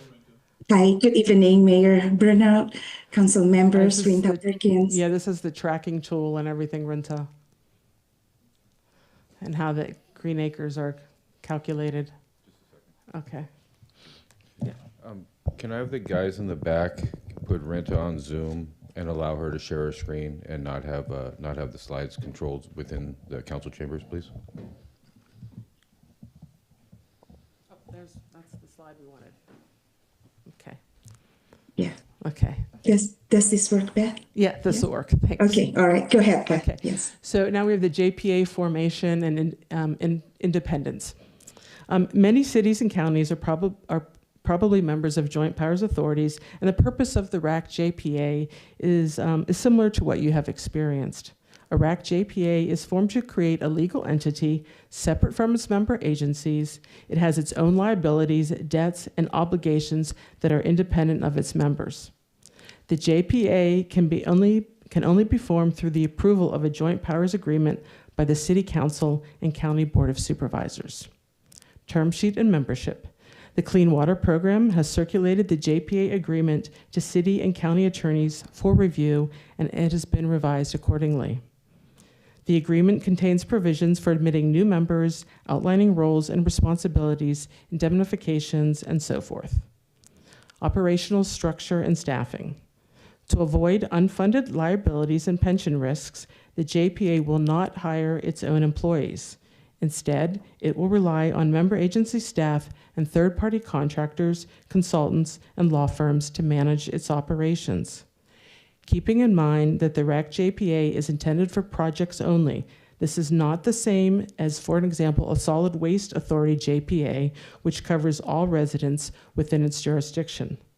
The RAC JPA applies only to selected property owners who choose to purchase or sell compliance units to meet their project's permit compliance obligations. Financial responsibility. There will be some shared JPA administrative costs, such as on-call legal services, bookkeeping, managing JPA operations, and annual state reporting. These costs will be split equally amongst its members.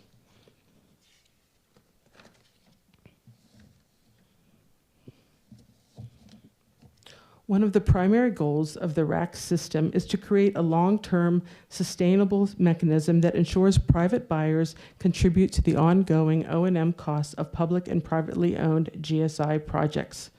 Fortunately, the Melrose Act already provides a legal framework for this approach. It authorizes the formation of a Community Facilities District, CFDs, which can levy special taxes to finance maintenance, including repair and replacement of flood and storm protection services on both public and private property. Under the Joint Powers Agreement, the JPA would have the authority to form a CFD and levy special taxes within the member agency territories. Once the agreement is signed, the JPA would handle the entire CFD formation process, requiring no further action from its initial members. The process begins by identifying a private buyer seeking to join the CFD to meet their project mitigation obligations, followed by adopting a resolution, holding public hearings, and conducting a landowner election to finalize the formation.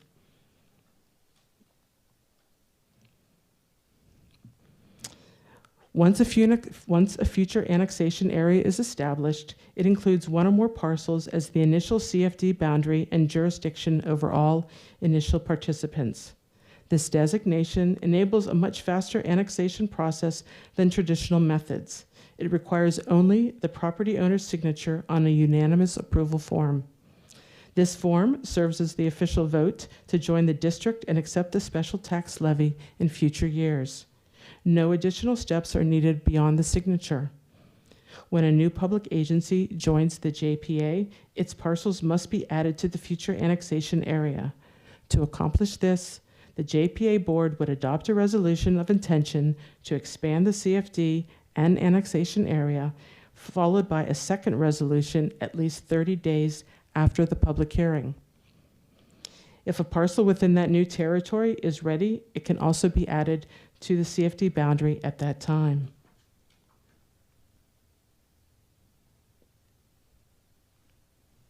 Oops, I think I went one too many. Okay, next we'll talk about next steps for implementation. The table outlines key tasks and milestones for the year. So far, we have delivered informational workshops for various stakeholder groups last year. We've held several JPA formation meetings with interested agencies to discuss operational and logistics matters. We anticipate forming the JPA by the end of this fiscal year. Concurrently, we are identifying projects to exchange. We have one project ready to be exchanged under this system. One private developer is interested in building GSI on an underused parking lot within an old industrial area. We also initiated discussions with Caltrans District 4 office regarding their needs for off-site mitigation measures and potential funding opportunities. We plan to circulate the CFD terms this summer with the goal of establishing the CFD future annexation boundaries by the end of October. With this schedule, we hope to have our first compliant units exchanged in the fall of 2026.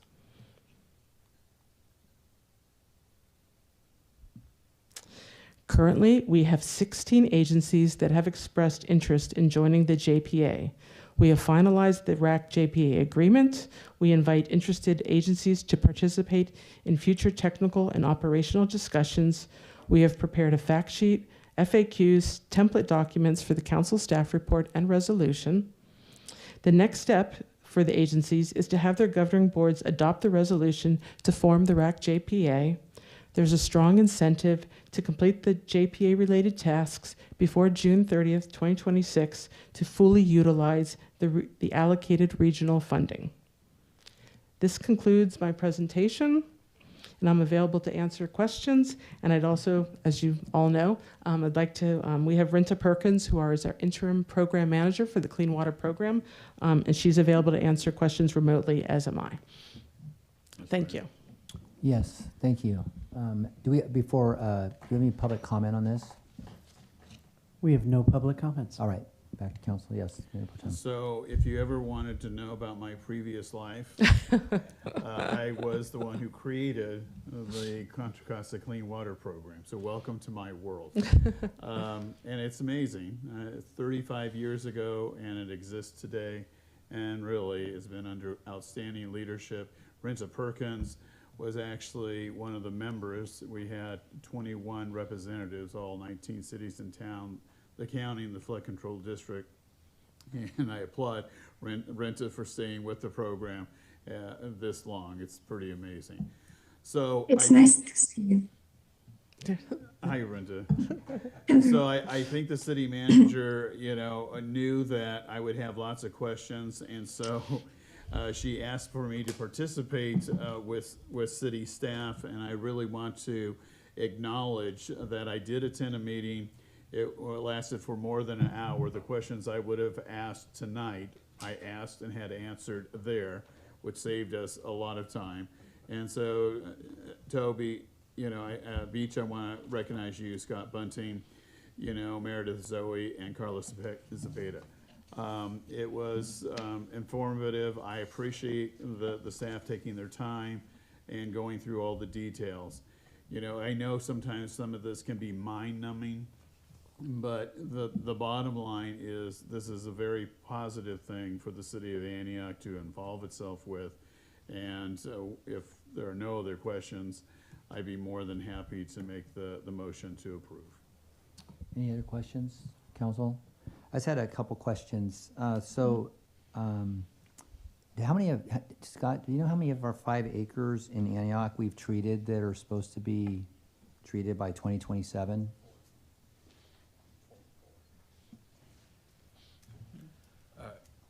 So far, it's been 0.4 of an acre, a little over half an acre so far. Okay, so we still have 4.5 acres left to treat Yes, sir. by next year? Yes, sir. And what is the cost per acre to buy in, and what is the cost per acre to join the CFD and pay the annual fee on it? Well, I can speak about the cost for the joining the JPA and then the CFD. I'll probably defer to Renta on construction costs for buying the compliance units. So as I said, the JPA, we've gone through multiple iterations, and we've come up with initial costs for the JPA and then annual costs, and the same for the CFD. So initial costs, based on having 10 members, and right now we have 16 have expressed interest. I think we have 13 that have either approved it or are going to council for approval. So if I look at the 10 members number, it talks about total cost per member would be $2,850, so $2,850, and that's the initial one-time costs. And then the annual costs would be per member would be $1,300, and that's for the RAC JPA. And then you have for the CFD, you have also initial costs and annual costs. And we're very fortunate for the initial costs. We have a grant, so as long as the CFD can be formed, I think it's by, I don't have the deadline, but I'd say in about a year, that the Clean Watersheds for All grant would cover the cost of the CFD formation, which is $65,000. Then the annual transaction costs, and these would be paid by the owners and the special tax revenues. So there really wouldn't be a member cost so much. Okay, and then how about, so if we wanted to buy an acre, 1 acre of one unit, how much would that cost us? I can answer to that, Mayor Bruno. So currently we have 1 public projects available for transactions that's already completed. One thing to notice is that the cost is truly a reimbursement of a construction cost. So in other words, the project that has been completed. So we went through all the review, make sure that everything is kosher as far as the design, the bioretention is actually constructed. So based on this 1 project, roughly the cost to purchase plus because this is a public agency and public agency cannot participate in the CFD, so operation and maintenance costs are typically computed over the course of 20 years. So I roughly about 270,000 per acres. That include the purchase, the capital cost, a one-time capital cost, and the 20-year of O&M. That's built into the numbers, roughly based on these public projects. Yes. So it's going to cost the city $1 million if we wanted to join this to pay our 4.5 acres by next year, correct? I don't, it could, I'm just doing rough math in my head. Yeah. Oh, 278,000. If you purchase from this particular public project, 1 acres, O&M and capital cost is 200. Yes. And that's one option. Staff's Yes, currently one option. staff's currently looking at a $2.5 million EPA grant that would help us construct these basins that would treat this 5 acres that we need to be in conformance. And I guess that also depends on whether there's even something to purchase, right? I mean, if it gets purchased up by other agencies and developers, there may not even be anything to purchase. I can see there being a finite amount, yes. Okay, perfect. And then, has the Board of Supervisors already approved this? So, Mayor Bernard gave a presentation to the TWIC, Transportation and Water Infrastructure Committee. I believe that they are making a recommendation to the County Board of Supervisor, scheduled to be sometimes in May. I'm sorry, I don't have the exact date when the board's going to take action. Okay, okay, perfect. So this is actually a really small investment for us, a few $1,000s a year, which is not very nominal for the opportunity to be able to purchase these units. So that was just the only questions I had. Any other questions? Well, I think, wasn't there a motion on the floor? It didn't get a second. No. So- Yeah. I'll move. Yeah. So move. So motion by Mayor Pro Tem Freitas, and that's, do we need to take, can we have one motion for all 5 of these items? There's 5 Yes. different things. I move approval of all listed items as item 5, and authorizing the participation, appointing city manager, directing staff, authorizing staff, and authorizing the JPA. All right, motion from Mayor Pro Tem I'll Freitas, second. second by Councilmember Rocha. Please cast your votes.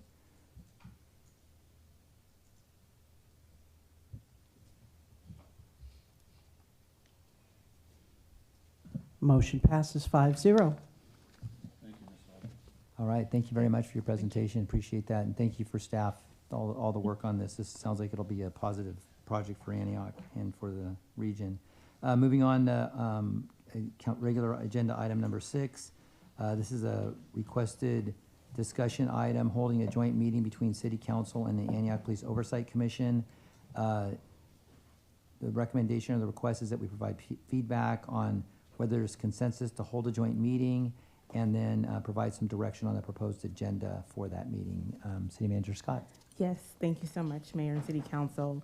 So you pretty much already said Oh, all sorry. the things. And so some of the suggested agenda topics are an overview of the current APOC ordinance, a discussion of the roles and responsibility of the APOC members, a discussion of community outreach expectations, staffing and budget considerations. Things that are not on this list includes the overlap between both settlement agreements, one of which was filed, the last one was filed a few days ago. I'm looking at the chief. So we are officially under our second settlement agreement, and our consultant will be coming to crosswalk the 2 agreements and then what's new in each, and then we'll be going to APOC. So that can be a topic of discussion. And I want to just reiterate to the public and for transparency, there were several requests of the APOC members as well as the council members to have this joint meeting. Letters were received by us, the chief, and some of you all. So we think it's time to address whether or not you want to bring this. And the proposed dates include a meeting that's already a standing meeting of the APOC, given that we have lots of council meetings and budget meetings. So that's the staff report. All right, thank you. Any public comment on this? We have no public comments. All right, any questions or comments from council? One question I had is, I think it was discussed during the past year, about our commissions having some standard, consistent practices with onboarding, training, you know, code of conduct, consistent requirements.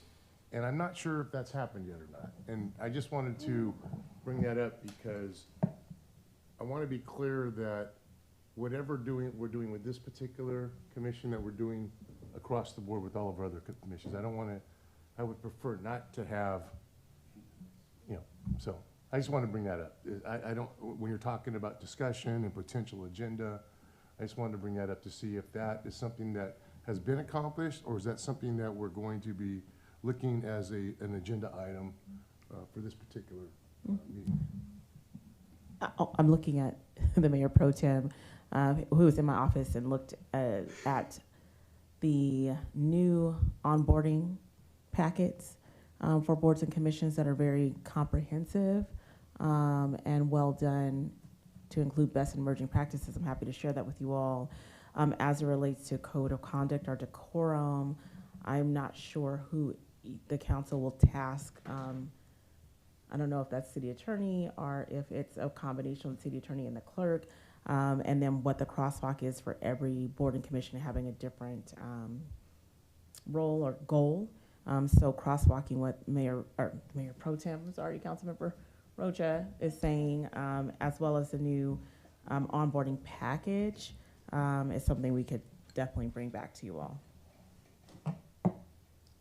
All right, yes. I mean, I think that's good. I mean, we did discuss this on December 10th in 2024 and in January 2025, but not just for boards and commissions, also for us, for the city council having a code of conduct, yeah, and what's the other part? An onboarding process.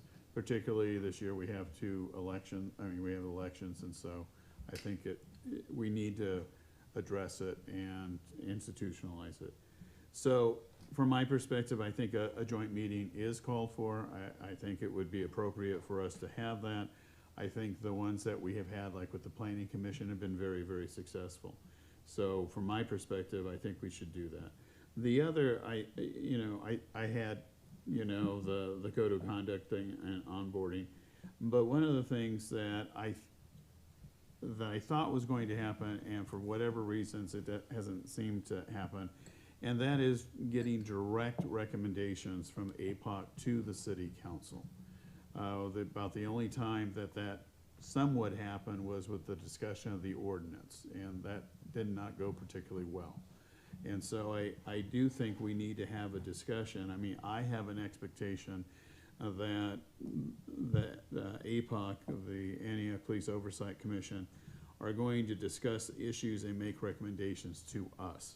Mm-hmm. And so I'm still waiting for that process to happen, and somehow we have to figure that out so that there is constant communication between a very important board and us. The other, and it's something that frankly I think we would be in a listening capacity, and that is for APOC to tell us what future issues they would like to address. I know some of them are called out, obviously, in the settlement agreements, but I think we need to have an idea where are they at today and where do they want to go in the future. Maybe 6 months, 1 year, whatever. But I think it's important as the policy makers that we hear from our board, where it is they want to go and what issues are they going to be discussing. So that's my perspective on it. Yes. Thank you, Mayor. we just always waiting for you to pass it.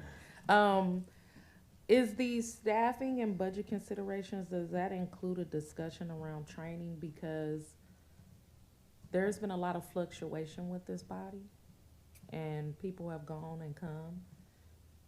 And some people who have went to the trainings are here, but we don't know how they planning to use the trainings. And there are more people who obviously need training from public comments that we heard tonight.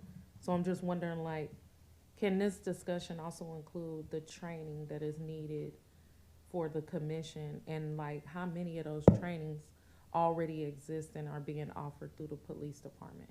rather than having to send them somewhere else. So I think that would fall under the, well, I guess training could be another thing that we could discuss under, besides the staffing and budget consideration, training as well. I think it could be training, but if it's outside training, like for instance, NACO, that's a budget consideration because a lot of these trainings that they should be attending to learn from other municipalities is gonna cost. So it's kind of like a both end. Okay. Any other questions? So the agenda. June 1st is, I guess, Yeah, so that was the recommended date. yeah, because that's a APOC meeting date already. So the idea was just to take one of their existing dates and do it sooner than later before we got into summer. And So it will starts the we have it discussion. like at the community center? or Yeah, so the something? recommendation was Okay. to have it at the community center, so we have space, June 1st, 6:30, if that works. It's a Monday. Yeah. Only preachers get Monday off, council member. And barbers. And barbers and hairdressers. So- Same thing, We same have a thing. family of barbers, so I know. So, yeah, me too. Does everybody, does June 1st work? You have a family barber? Yeah. Okay, I'm And sorry. they're- and they're- I mean, that's and they're just very kinda good, and they're very, sweet. obviously very skilled at their profession. Surprising, I have a family of barbers. You, I get. So does June 1st work, council member? Yes. Okay, is it everybody? Okay, so June 1st works, Antioch Community Center works, 6:30 PM as part of it. The ideas for the agenda are good, and then adding in training into that as well as something about future issues or that the APOC may want to discuss as well. And providing the council with recommendations. And providing council with recommendations.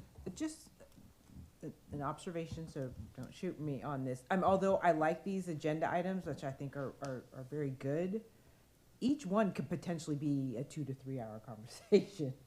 So I don't know if we, how we're gonna kind of facilitate that or how we want to do this over, Yeah, our consultant, Manjeet, has volunteered to facilitate the conversation and will produce a facilitator's guide. So he's not here to defend himself against what I'm saying. So we do have, that was something that we've discussed in terms of how these could be, even just the baseline foundation of the ordinance and the changes is a 2-hour conversation. So I think, it's gonna be up to, looking at the chief, the facilitator's guide, which we're happy to share with you all. yeah, they're all, like I said, they're all good items. I think there's gonna be robust conversation, but I'm looking at, looking at this, and each one of these items can at least be a 2-hour conversation. But I just wanted to put that out there. Yeah, I think you're correct, and I think the order of them is gonna be important. So I think obviously the addressing or looking at the existing ordinance and then the roles and responsibilities, we have to set a baseline for what, all get on the same page, I think, before we start talking about the other items as well. So maybe we can put more items on than we think we'll get to, but at least we can say this is a starting point for us to Right. discuss. And then, Mayor Pro Tem I Harris. apologize, I'm gonna be out of state on June 1st. Doesn't mean that you can't go forward, but. Well, maybe the I know, maybe the 15th, the second meeting of June. June the 15th. June the 15th? Yes, I could. Does that work for everybody, June the 15th? And then you could have a follow-up meeting after summer session, since this is gonna just be part 1. Yeah, is that a yes? Councilmember Rocha, does that work for you? I'm going camping, but I will be back. All right, So it'll be at 6:30? 6:30, yes. Okay, so let's. Thank you for making the accommodation. Instead of June the 1st. So we have consensus, it's going to be on June the 15th, 6:30, Antioch Community Center. This will be our agenda plus a couple items added, and we'll do them in order of the overview of the ordinance and the responsibilities and roles, first couple of items. Okay, perfect. Thank you very much. Now moving on to public comments. Any public comments? We have no public comments. All right, staff communication. 2 items. The staff is requesting to change the priority setting session, which states that the housing meeting with the community will be on May 5th, to swap with the budget because we're running too tight. Yes. And can't do anything except for get to the budget. We can have the housing meeting in July. We could swap. And then the second thing is that the annual 2025 city managers report has gone to the printers and will be out soon. So those are only 2 items. All right, thank you so much. I'm Council. sorry, Mr. Mayor, did we have to have a vote on that? It was vote? just consensus. Just consensus. Yeah, that was. I just want to make sure that if there needs to be a vote, because we are going against your stated priorities that were voted on that item on there May you're talking 5th about. for the housing meeting with the council and community, which we were going to have at the water park. We're asking to swap that for a special budget study session. Do we have consensus with council? So to- May 5 will be a special Mhm. budget, Budget that's studies. fine, and then when? It's already where a is hold this- on your where is calendars. this- Where's this other meeting going to? It'll get moved later, July you're- or July or you August. don't We don't have have a a date date. yet? No. Okay. Yes, it will be in July. We Okay. can swap for the first week of July before your only council meeting in July. Yeah, probably, yeah. I think the first week in July, folks usually take off, so maybe Yeah. towards the end of July, but we'll figure something out, so. Okay, council communications and future agenda items. Councilmember Wilson. Yes, I'm trying to figure out how to, well, can we have an agenda item on hotels in our city? All one of them? Or, One of them, but To do what? just hotels in our city. I can have a larger conversation with city manager on exactly what I want that to look like. So Okay, just leave it at that for now. okay. Mayor Pro Tem, anything? I'm just waiting for an item to be on the agenda to change the Public Safety and Community Outreach Department to a different name, so hopefully it will be on the next agenda. All right. Is that it? That's it. Okay. Councilmember Torres Walker. It seems like the big skills presentation is coming on May 12th. I still want to reiterate the Healthy Homes Collaborative, a presentation including a resolution for support from the council. And then I do have a few words. I want to thank Crystal. I know she left. She was sitting right next to the chief, but I think it got late. I want to thank Crystal, who is a big advocate in the Sycamore corridor. She an Antioch resident, a resident of the corridor, for coming out tonight and offering words of appreciation, because it's always hard when it's just like, and it feels negative all the time, but it always feels good to hear good feedback and that you're on the right track. And also want to thank Chief V. Hill for being exactly the kind of leader we need in the police department.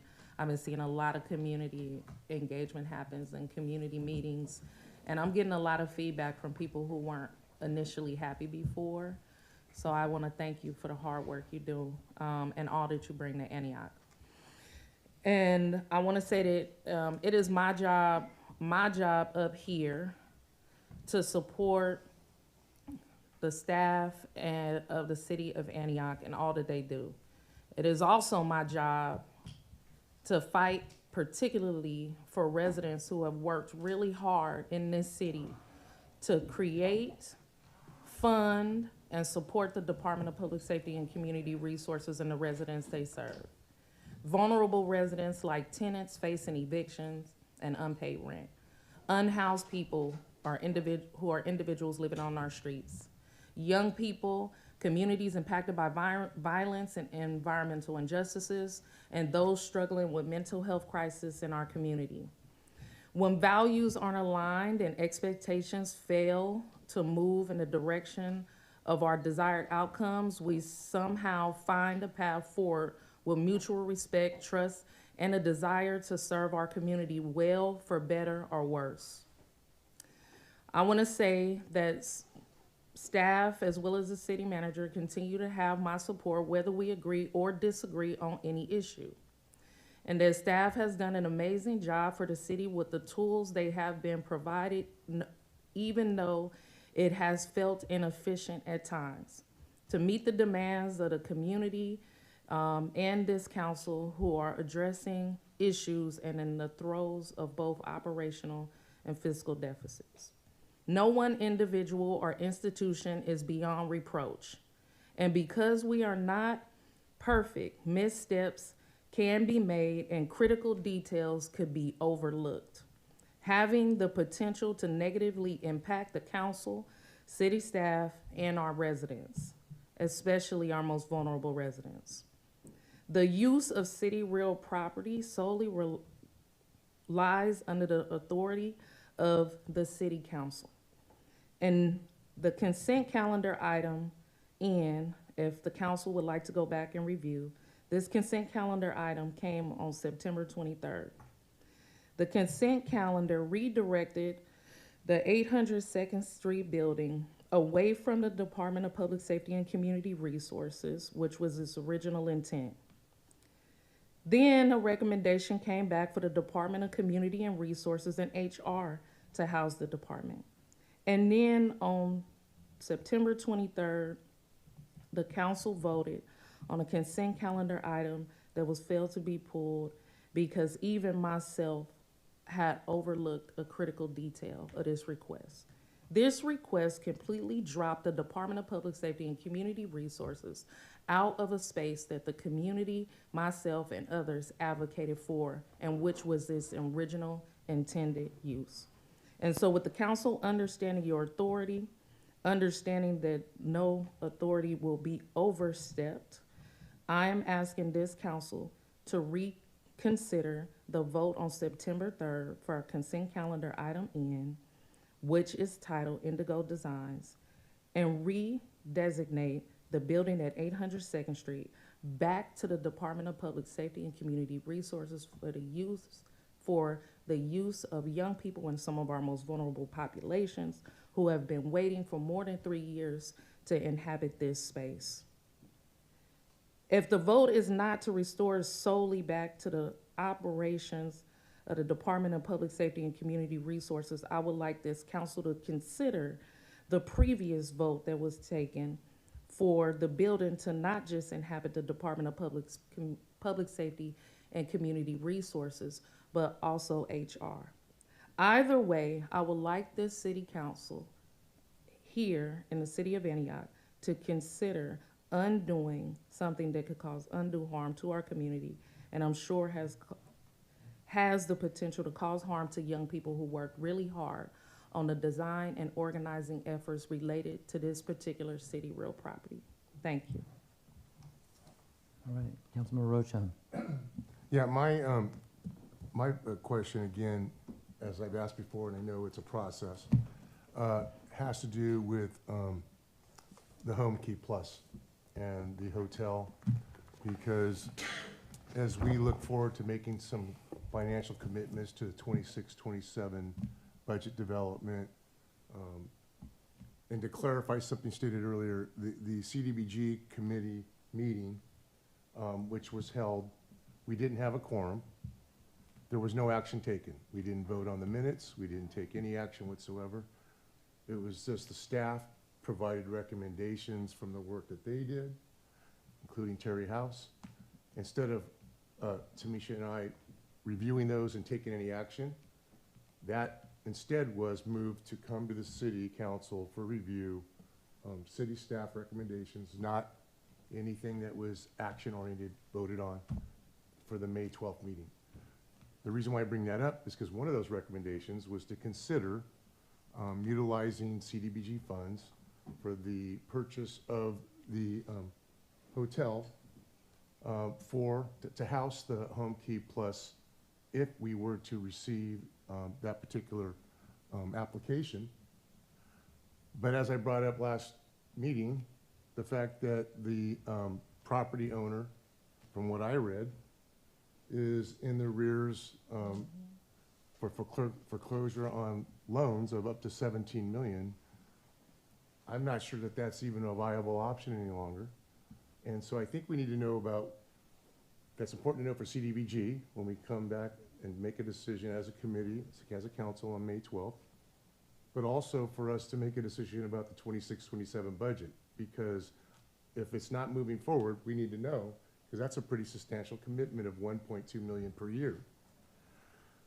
And if it does go forward, I'd still like to know, when is the 1.2 million even due? Is it due in 26-27, or does it come due in 27-28?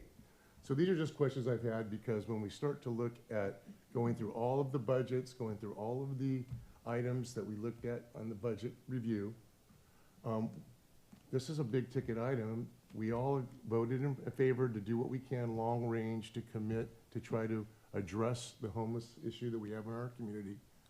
But at the same time, we're trying to develop a budget, so we need answers before we can make final decisions. And that clock, that timeline is closing quickly, because I believe we have to have a budget adopted going into by June 30th.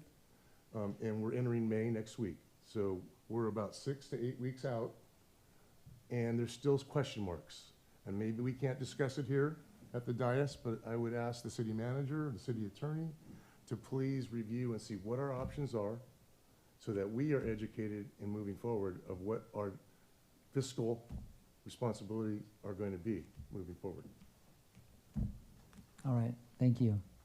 I don't have any items for the agenda or communication, so do I have a motion to adjourn? Motion. Motion from Councilmember Wilson, second by Councilmember Torres Walker. Please cast your votes.